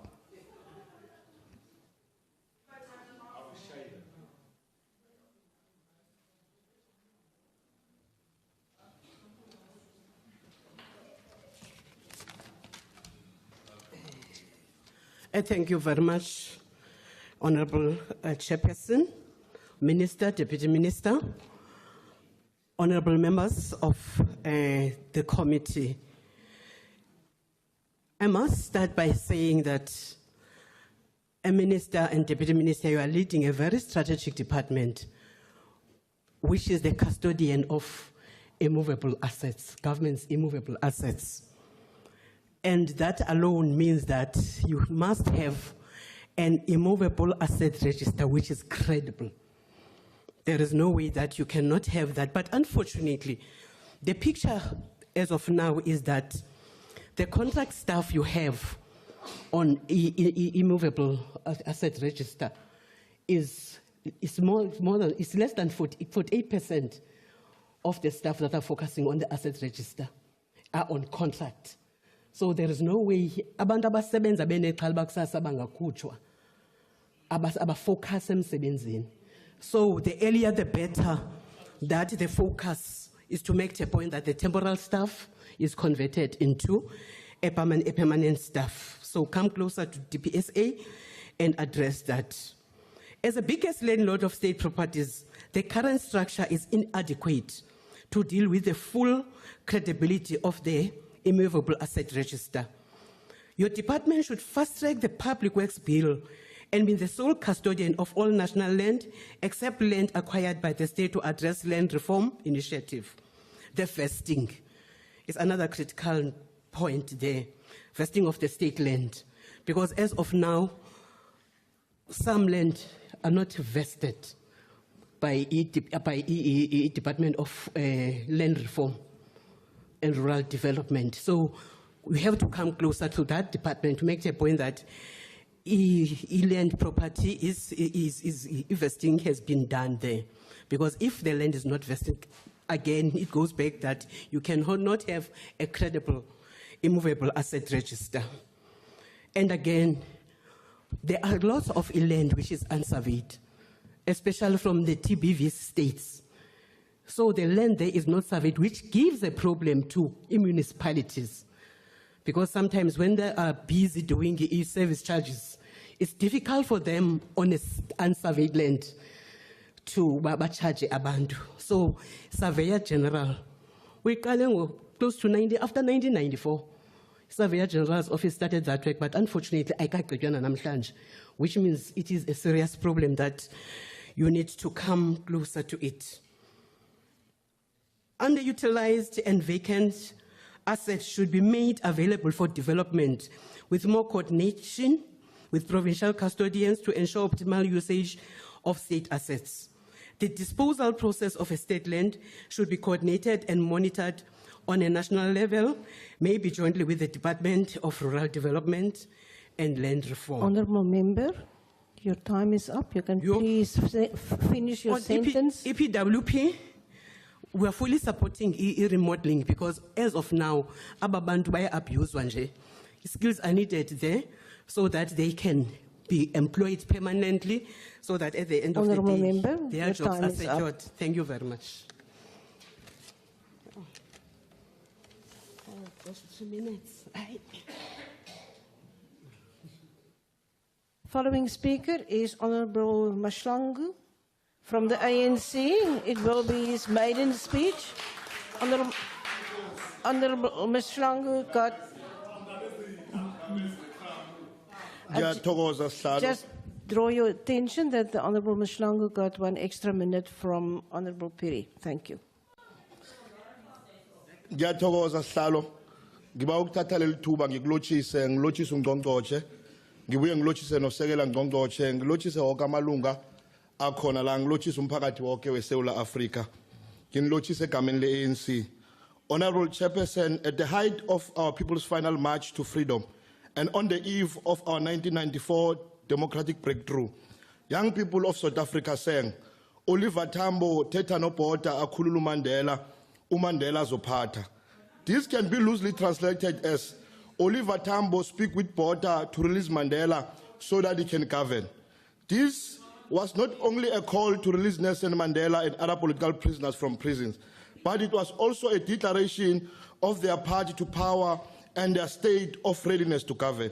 It was an expression of a desire to build a democratic South Africa, which at the center of will be massive infrastructure development in all parts of South Africa, which serve as an antithesis of apartheid spatial and infrastructural development, which built infrastructure on only urban areas. Madiba, the global icon, whom we'll be celebrating in exactly 2 days when we celebrate International Mandela Day, became the symbol of this massive infrastructure development, which saw different parts of the country access justice through the construction of courts and others made to feel safer in their communities through the construction of police stations by funds allocated to this budget vote. So today, we are not only allocating rands and cents to infrastructure projects, but we are continuing with the legacy of Nelson Mandela, which began 30 years ago after our democratic breakthrough, to use the Department of Public Works and Infrastructure to build a better life for all through building infrastructure which expand access to freedom and grow our economy. That is why, from a policy point of view, the Department of Public Works, through its program and project, as well as its budget vote, seeks, amongst other things, to ensure the correction of historical injustice of the past. Poverty, unemployment, inequality, and economic exclusion of majority remains a critical challenge which the country needs to overcome. Government aims to achieve inclusive economic growth and a development through economic reconstruction and recovery plan, which places economic development through infrastructure development, localization, job creation at the center of its strategy. According to the World Bank estimate, on average, developing countries currently invest annually 3 to 4% on their GDP infrastructure, yet they will need to invest an estimate of 7 to 9% to achieve broader economic growth and poverty reduction goals. This understanding informs our allocation of funds in today's budget. A critical program developed by the ANC government was the Extended Public Works Program. This program was created to reverse the effects of poverty and unemployment amongst working class, poor communities, and it is carried out through entities, provinces, municipalities. The program provides opportunities to unemployed people who are not necessarily able to or skilled to find employment.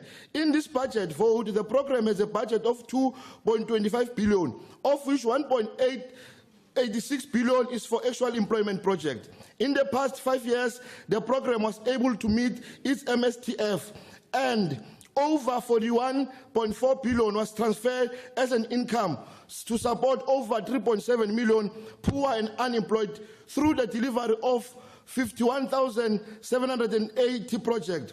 This program positively contributes to skilling and elevates poverty in the working class and poor communities. The department will continue to lead and coordinate the expanded public works program, which aims to create work opportunities using labor-intensive method across 3 spheres of government.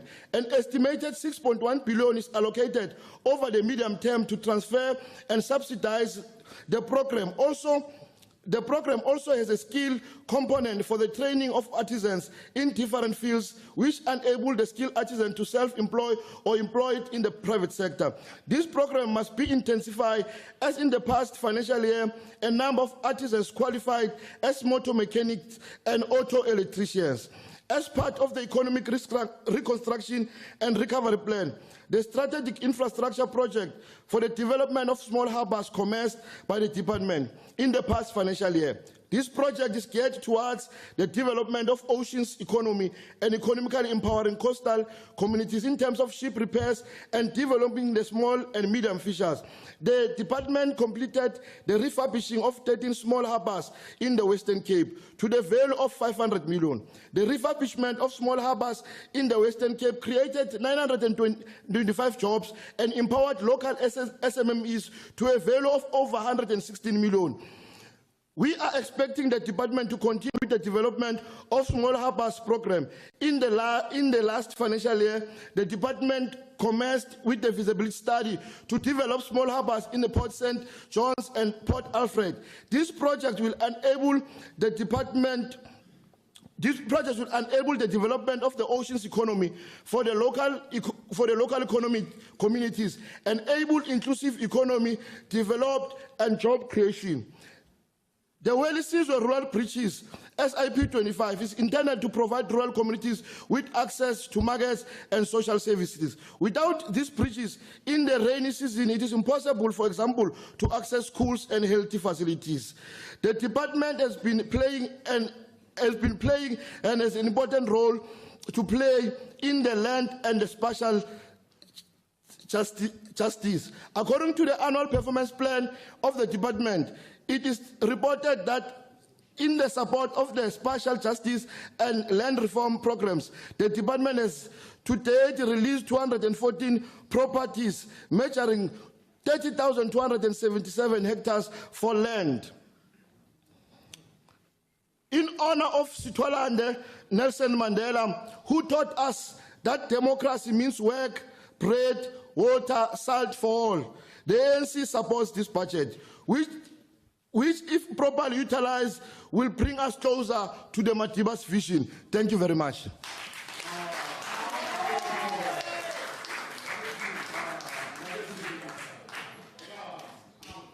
Any member of Al Jamaa in the House? Member of NCC? Anyone from the PAC? UIT? I see no member of the good. So the next speaker is the Honourable Member E.M. Bath from the DA. It is his maiden speech.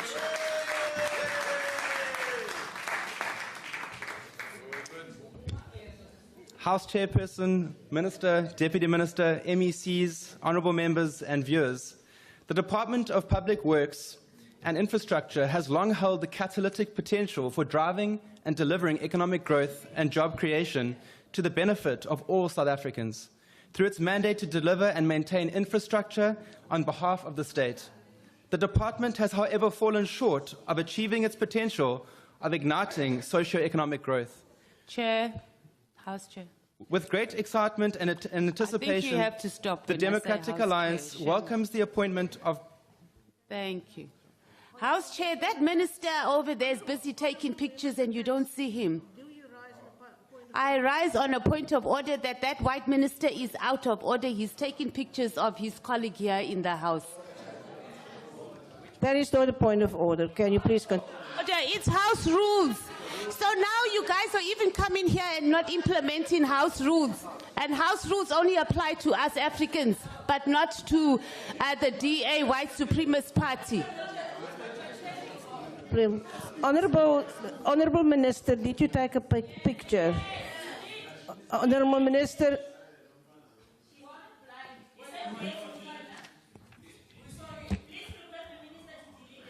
I didn't recognize you, member. I'm still busy with a point of order that Honorable Matthijs raised. Honorable Minister, it is not allowable to take pictures in the House, please. Will you please not continue to do so? Honorable. Sorry, Chairperson, I apologize. The department has, however, fallen far short of achieving its potential of igniting socio-economic growth.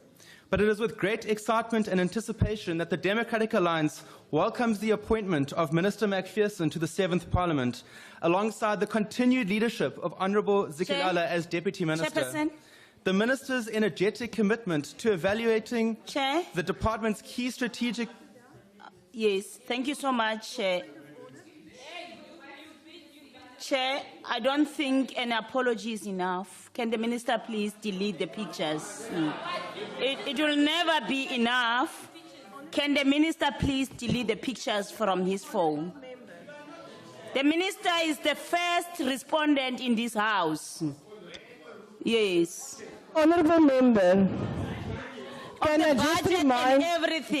just remind you that I've already ruled on that order that has been raised.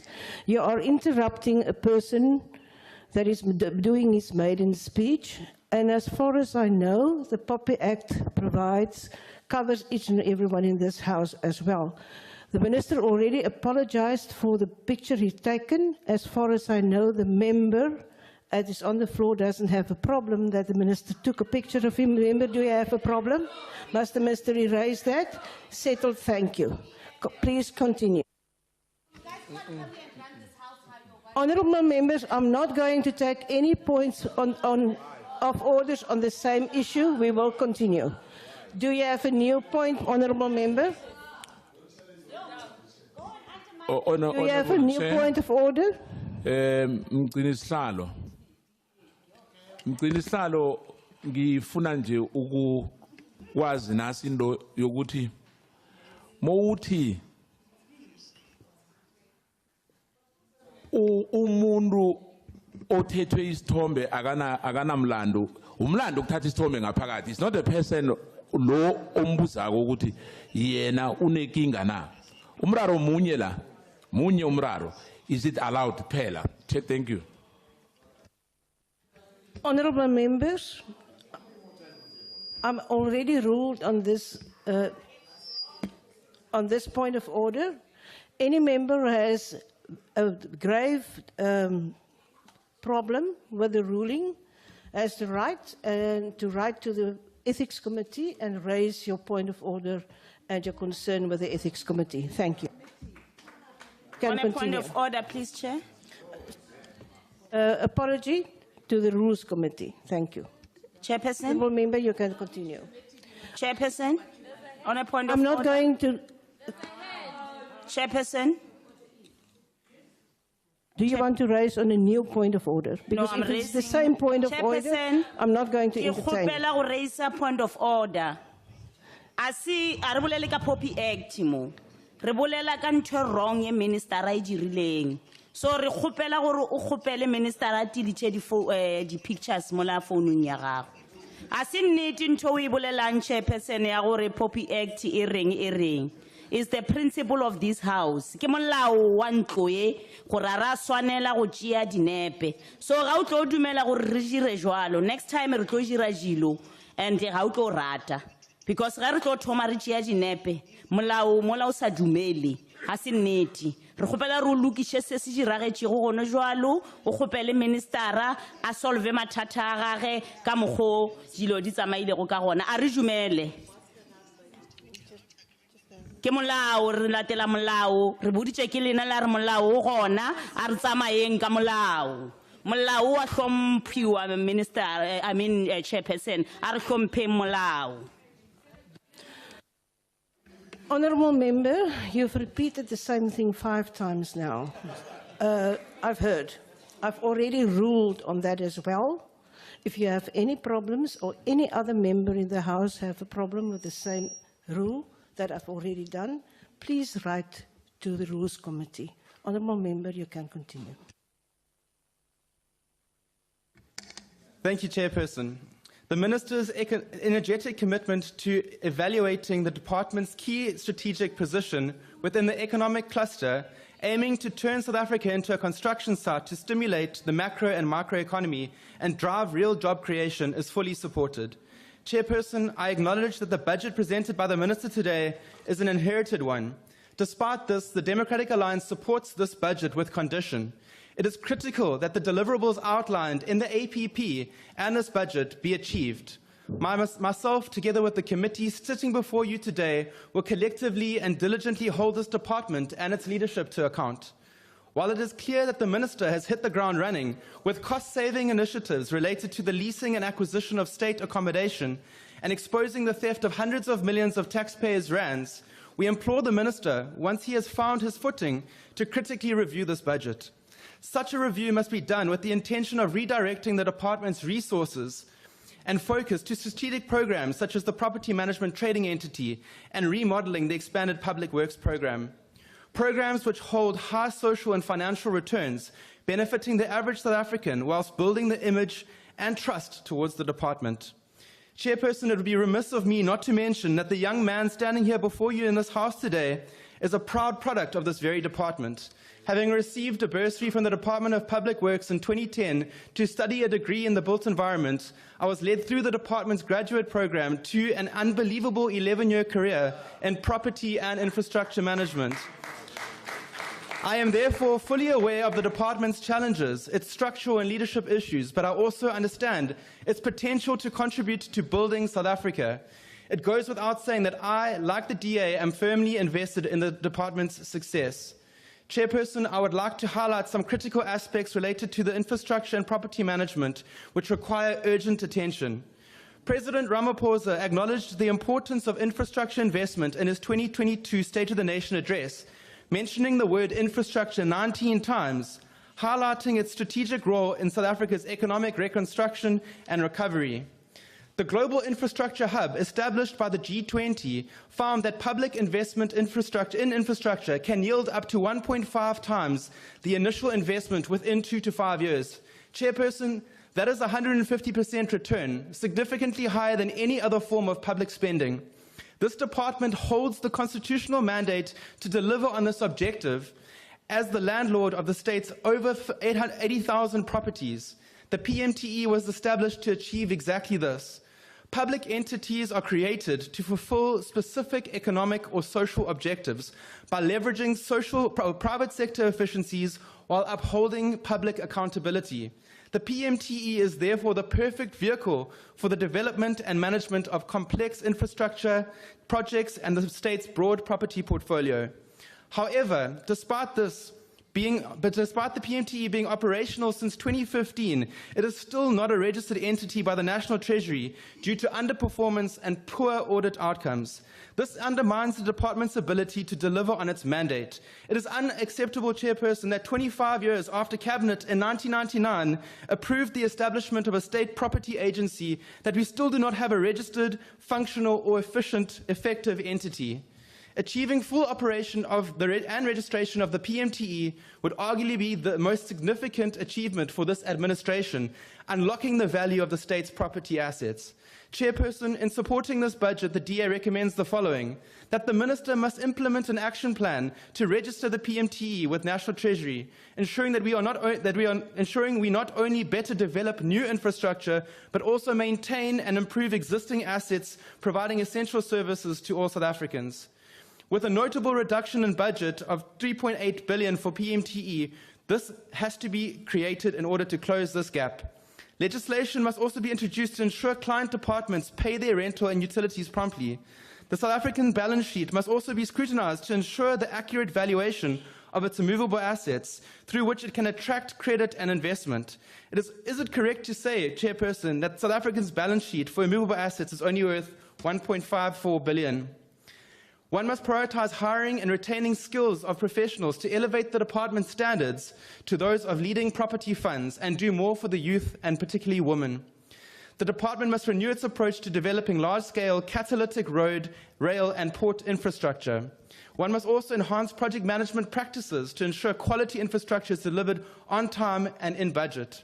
One must also contain construction costs to ensure fair distribution of contracts, avoiding allocations to connected contractors. The department has a mammoth task ahead of it, and in its quest to turn South Africa into a construction site, grow our economy and create jobs. But we as the DA believe that under the leadership of Minister and Deputy Minister, taking into consideration this reply, we can break ground and get the job done. Thank you.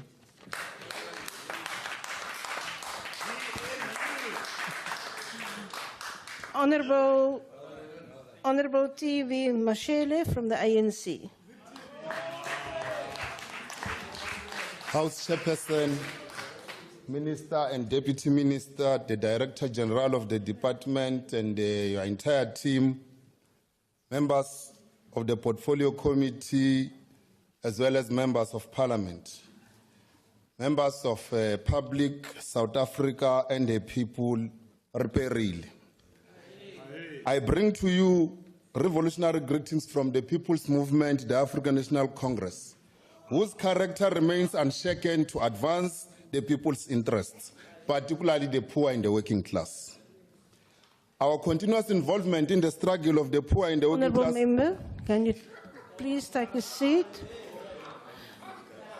Your point of order, please. Is the member prepared to take a question on the false statements he makes that ANC is now the people's movement advancing the cause for the disadvantaged in this country? Is he prepared to take a question on that? No problem. I'm going to take you through step by step because you want to break your virginity in Parliament today. We'll make sure that we move with you immediately when I finish talking to the people of South Africa. Our movement, the African National Congress, is conscious of its agenda to accelerate economic growth and economic development to improve the socio-economic conditions of our people, place infrastructure development at the center of its agenda. Our analysis appropriates an important role of infrastructure development, which include economic recovery and economic stability. Approaching to this strategic objective, it is infrastructure development that is sustainable, resilient and inclusive. Understanding its revolutionary pillars and parameters, the movement established this department to champion transformative infrastructure that provides long-lasting socio-economic value for all the people of our country. In our view, it is this infrastructure development shall create conditions to transition towards a resource-sufficient and sustainable economy. Transformative infrastructure in the ANC's perspective shall be socially inclusive and its architectural designs be guided by the notion of being beneficiary to the greatest number of our people, particularly the poor and the working class. The budget votes, Chair, in our analysis should continue to de-racialize the civil and built engineering environment and open it to more and more marginalized people of our country. Infrastructure development pre-1994 was a source of discrimination, colonization, and apartheid preservation. However, this department, through its regulatory prompts and transformative agenda, must transform the discipline of civil and built environment to reflect our society and the societal agenda. The task that the department should be occupied with includes, amongst others, to build a societal infrastructure that makes it possible for poor kids and children to go to schools without crossing dangerous rivers and deep rivers. Our ambulance needs infrastructures that will enable them to access sick patients closer to their homes without any challenges. Our police vans need to chase criminals without the fear of hitting potholes in the process. The people need infrastructure that will bring closer to them economic and business activities. The people of our country need infrastructure that will be modernized rural areas and accelerate the urbanization of our scarce areas through infrastructure development. The African National Congress House Chair supports this budget vote. We are here today, we are calling upon House Chair South Africans to join us in our journey of building South Africa. We are not surprised when the cashless ATM ascend to the podium and oppose this budget vote. At the same time, we are not surprised by those that comes to Parliament wearing protective clothing, creating a shortage outside in the market, claiming to be revolutionary. At the same time, House Chair, we were not surprised when we saw them inviting their grandfathers arriving here in their military regalia, quoting struggle veterans, claiming to be more revolutionary. South Africa and the people, these ones must be unmasked for what they are. They are just holopolois, pickpocketers, triggers, lumpen proletariat. We are not going to build the country. On a point of order, House Chair, and you have seen me. You have seen me. And you are allowing this guy to call us pickpocketers. You have seen me. That same guy.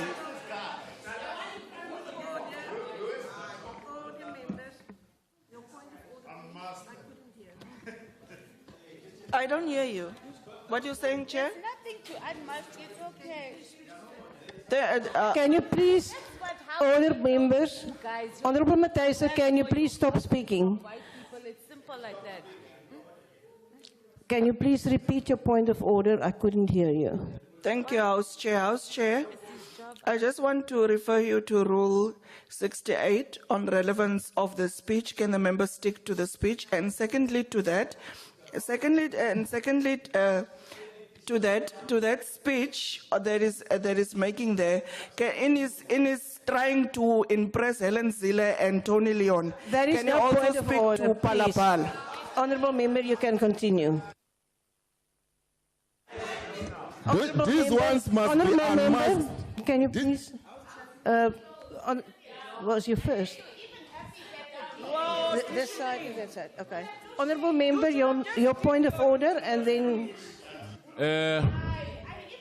Mgcini Sihlalo.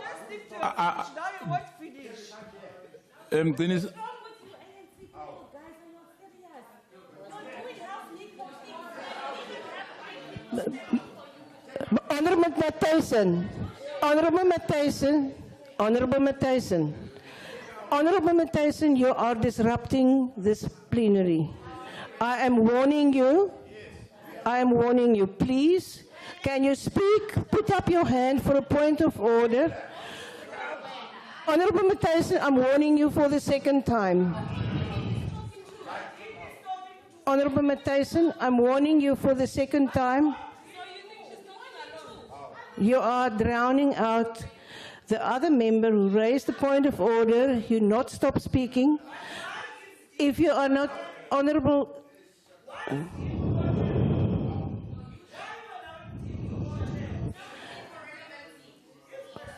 Order, members.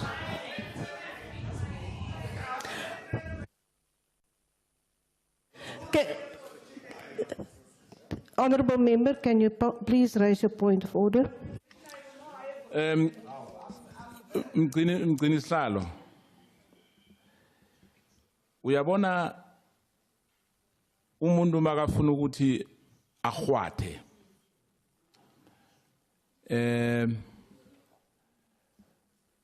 Angifuni ukuthi ngithi umuntu uyadelela because it will be unparliamentary. Isokaneli ngiliba ukuthi lihoqisa igama lokuthi kunama pickpocketers.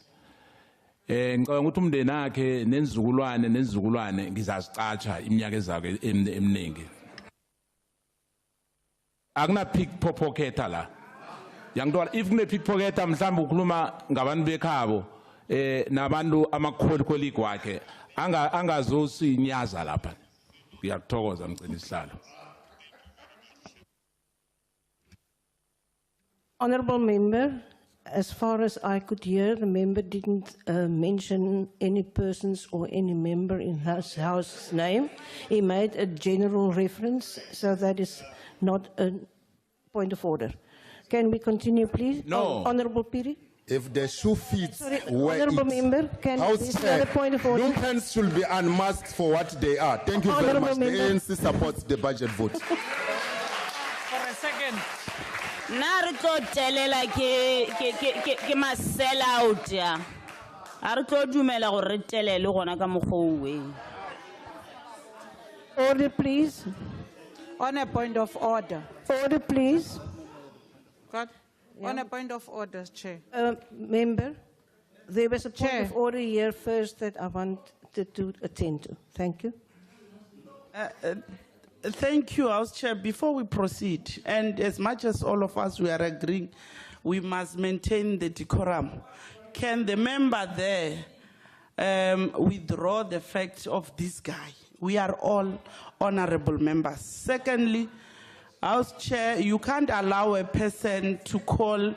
There are, you know, there's a certain ways that was racial that she has raised. Can you allow her to withdraw? Thank you.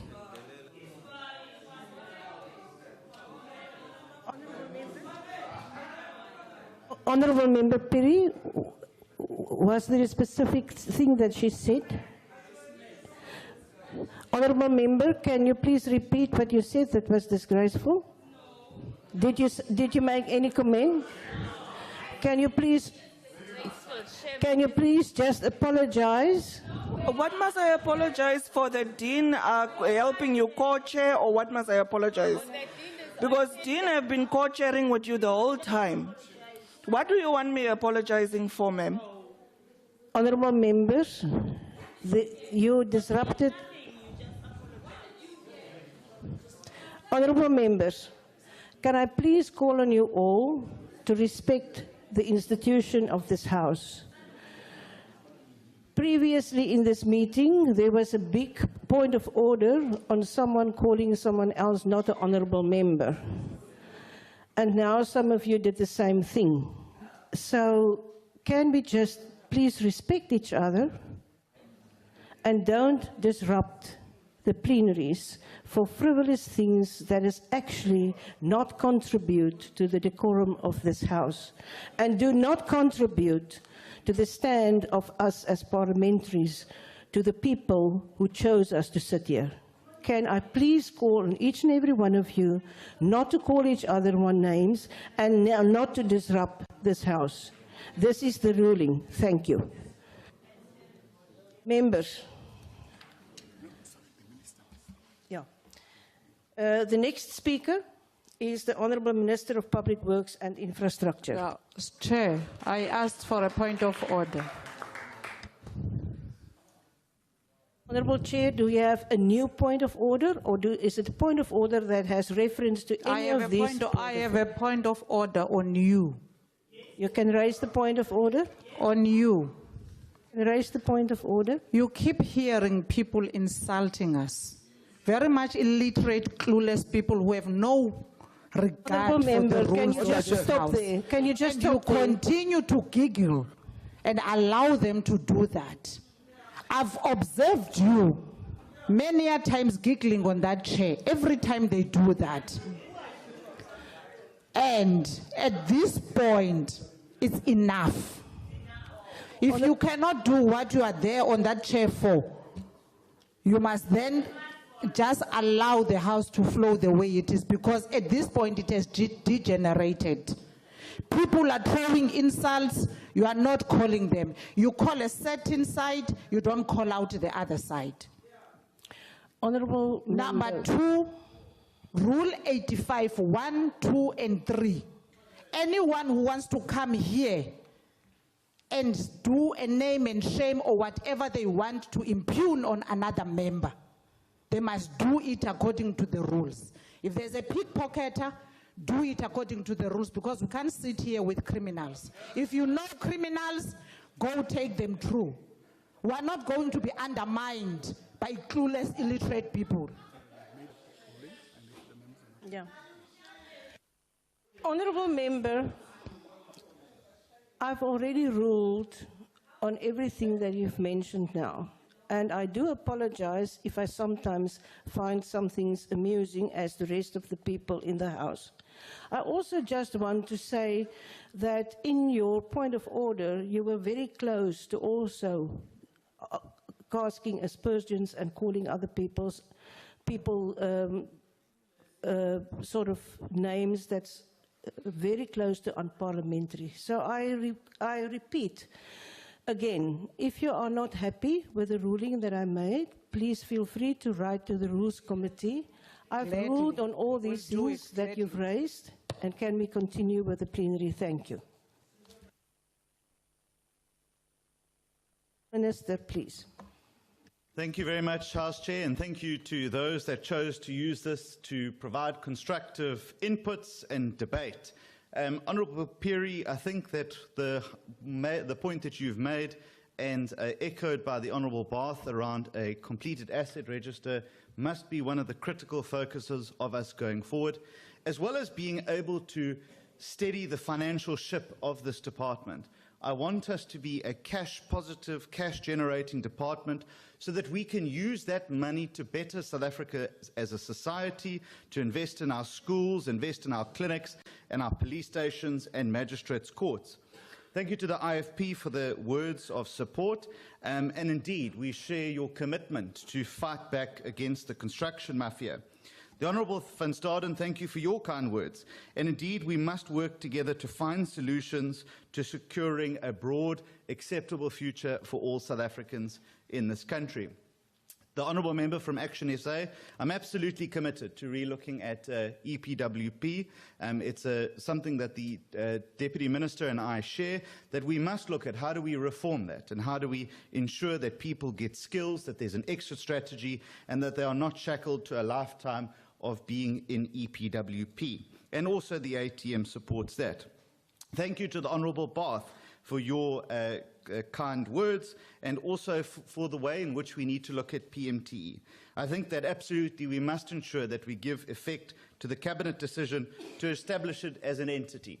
But in order to do that, we need to sort out some of the fundamental problems that exist within PMTE, and the first of that is knowing what we own and what we don't own, and also being able to rationalise that.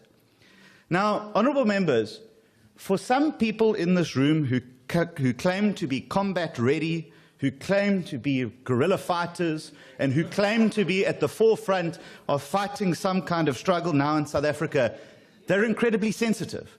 And the moment you say something, it's like a flesh wound to them, and they jump up and down, and they've got a million things to say.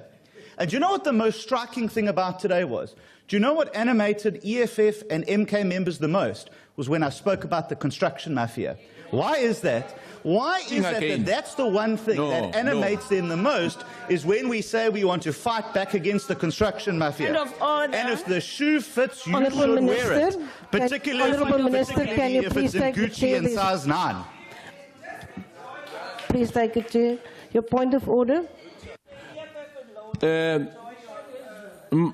Mqinislalo bengithanga sabuyini. Mara isokaneli uhonorable minister uma ukuthi mhlambe bambhemise into embi or isihlahla esimbi ngiba yosihlanza ase belief ngoba into ayikhuluma la ukuthi ukukhuluma nathi asimngana akho thina ne abangani bakho ungabatshela into leyo abantu laba abafuna ama 30% ubaqale ngaphakathi kuwe, otherwise yeah, okay, ngiyathokoza. Honourable, I'm going to allow the second point of order, if that is the same point of order. Is it the same? It's a different point of order. The minister must respond to the white man, Jean du Plessis, who has captured. Can you please just, Honourable Member, can you please just hold so that I can make a ruling on this point of order before you continue? Honourable Member, as I previously ruled, it is a general statement that the Minister made. He did not mention any names or cast aspersions on any specific person, so that is not unparliamentary and it is not a point of order. He mentioned our party. He mentioned our party. A reference to a party is allowable as long as there is no aspersions cast on a specific person mentioned as mentioned. He has to mention names for us to rule that it's unparliamentary. Chairperson's point of order. Yes, Chairperson. The Minister mentions the Already, mafia. I will allow you when that other person is finished with his point of order. The Minister mentions the mafia, but the real mafia who has captured the Department of Public Works is Du Plessis, John Du Plessis. And that man has irregular tenders in that department. Can he, if he's fighting the mafia, make sure that he deals with John Du Plessis? We have written to the former minister, Sihle Zikalala, complaining about this white man. One white man, untransformed company, getting so many tenders from that department. Thank you, Honourable Member. Where does it? As I said again, if you have any proof, please bring a substantive motion to the House on the member you referred to in your speech that you made instead of the point of order. Please, Honourable Reader, your point of order. Thank you, House Chair. The Minister mentioned me by name. He said, ever ready. He said that. I heard him. He mentioned me by name. So you can go to the Hansard and you'll check it. Honourable Reader.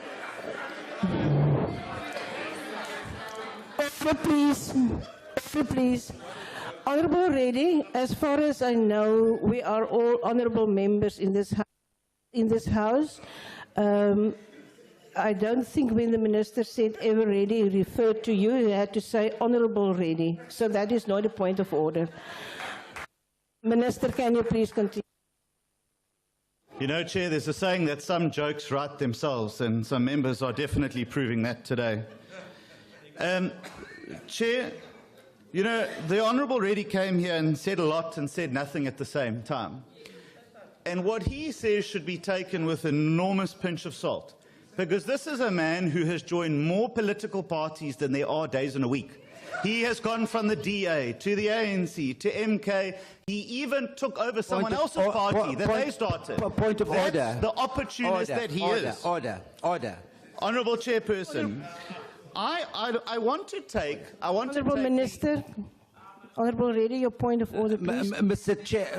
Chair, House Chair, he's mentioned my name, this matriculant who needs to go back to school. If he wants to get personal, he is actually degrading himself. He's making himself really too small here. Focus on the issues. Your point of order, Honourable Reddy. Like the GNU position he's been appointed, behave like a minister. Honourable now, this petty type this is a speech you're making. What is your point of order? The simple point of order is he's casting personal aspersions. He's mentioning my name and he's doing that, and he's not supposed to do that. It's actually dishonourable of him to do that. Honourable Minister, will you please continue? Thank you. I'm not finished yet. And let me tell you, I want to take the Honourable Reddy's suggestions on how to save money at face value. Because this department spends millions and millions of rands in paying for his president's compound after he captured the state and robbed us of billions and trillions of rands. So ask your president to give us back the money that this government paid to secure him in comfort. Now, you know, honourable members, I may not have the qualifications. Honourable Minister, can you please take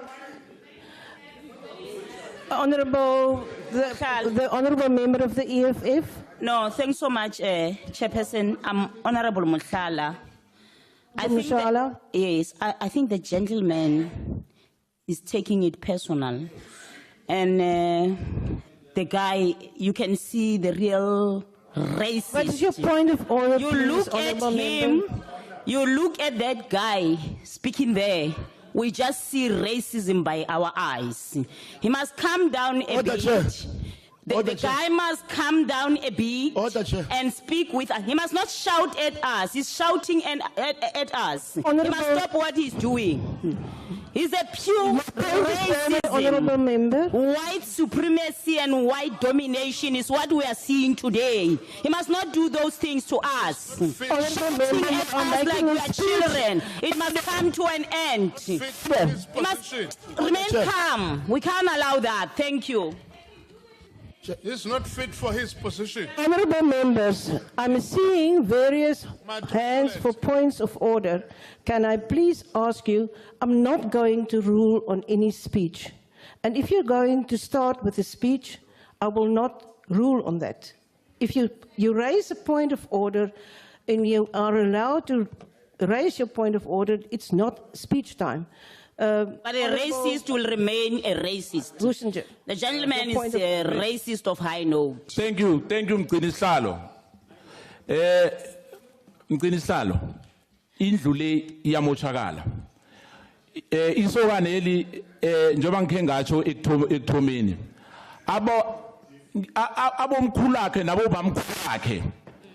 Abomkhulu wakhe nabobamkhulu akhe bathatha izwe leli la namhlanje uzositelela uzositshela ngama-trillion 300 years nifuna ukubuyisa leyo ndotrega hayi man ma-comrade anginamahloni do you have i-GNU nalabantu abanje hayi anginamahloni my point ukuthi aboyihlo abobamkhulu akhe basitelela bathatha nemali yale country uzositshela ngomuntu ongekho la. Honorable member. Oh, yeah, kukhulume nalo nalomsana man. Honorable member, uyastetelela man. Angazoba exa. Hey, your high blood pressure. Kuna speech has khulumako. Honorable member, Ngelaphi wena? Honorable member ungenaphi?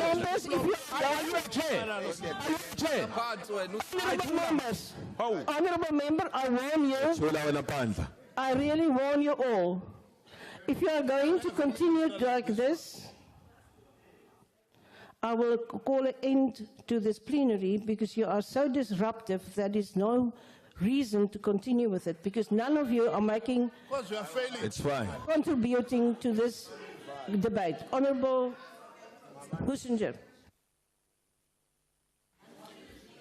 Thank you, Chairperson. I would like to call a point of order, particularly on the Assembly Rule 69, which deals with disorderly conduct and in particular the A section of 69, which speaks about deliberately creating disruption. Clearly, Chairperson, this is what we are dealing with here. Points of order are called on an emotional basis instead of quoting particular rules of this House. And therefore, Chairperson, I would suggest that you do not allow it any further and that you investigate the conduct of the members based on Rule 69, particularly the A section of Rule 69. Thank you, Chair. Thank you very much. My ruling is I will not entertain any more points of order on the same topic. Minister, will you please continue? Thank you. Chair, you know what this demonstrates is why the GNU is crucial for the success of South Africa. Because we have a number of South Africans who want South Africa to be peaceful, prosperous, and deliver. And then you have another group that all they want to do is destroy South Africa. That is what binds them in their quest. Now, you know, House Chair, I might not have the qualifications of some members in this House or in other political parties. But let me tell you what I've never done. I've never stolen a cent from any banks that look after pensioners in Limpopo. That's what I've never done. And you will recall that at the time, a particular member in this House was actually the Treasurer General of that political party. Now, I agree with Honourable Piri when she says we should look at investigations. On a point of order. And we should reopen. Please keep on a point of order, Chair.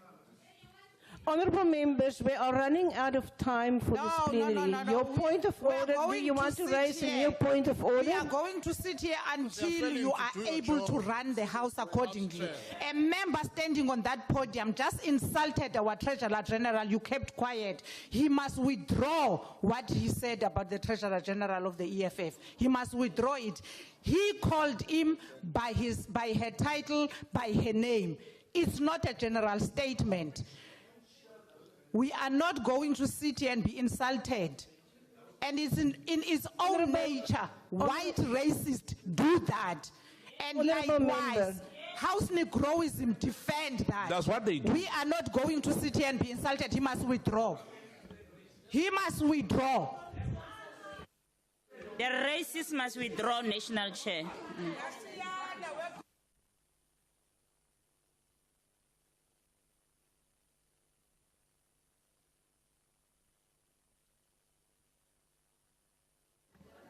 Honourable member, the minister, the ruling is as follows. Honourable Minister, you made a reference to a member of this House, and therefore it is unparliamentary, and I would like you to ask to withdraw that statement. Thank you. Sure, I withdraw. Chairperson, let me say that I agree with the Honourable Piri when we say that we must investigate certain issues within public works and infrastructure.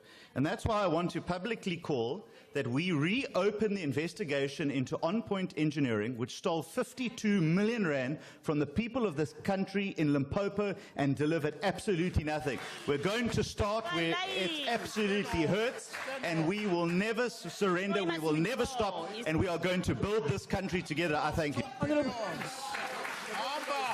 We don't care. We don't care. We'll expose your racist tendency here. Order. That brings us to the end of the debate. Members. On a point of order, Chair. Honourable member, we are done with the debate. Chair, is it parliamentary that a toy soldier can wear 4 jerseys at once? Honourable members, please take your seats. Honourable members, please take your seats. This mini plenary did not rise yet. Members are reminded that 3 debates are scheduled simultaneously for 16:15 today. The Trade, Industry and Competition Budget Vote debate will be held in Good Hope Chamber, while the Tourist Budget Vote debate will take place in Committee Room 46 here. Additionally, the Cooperative Government and Traditional Affairs Budget Vote debate will take place in Committee Room S12A. That concludes the debate and the business of this mini plenary session. The mini plenary will now rise.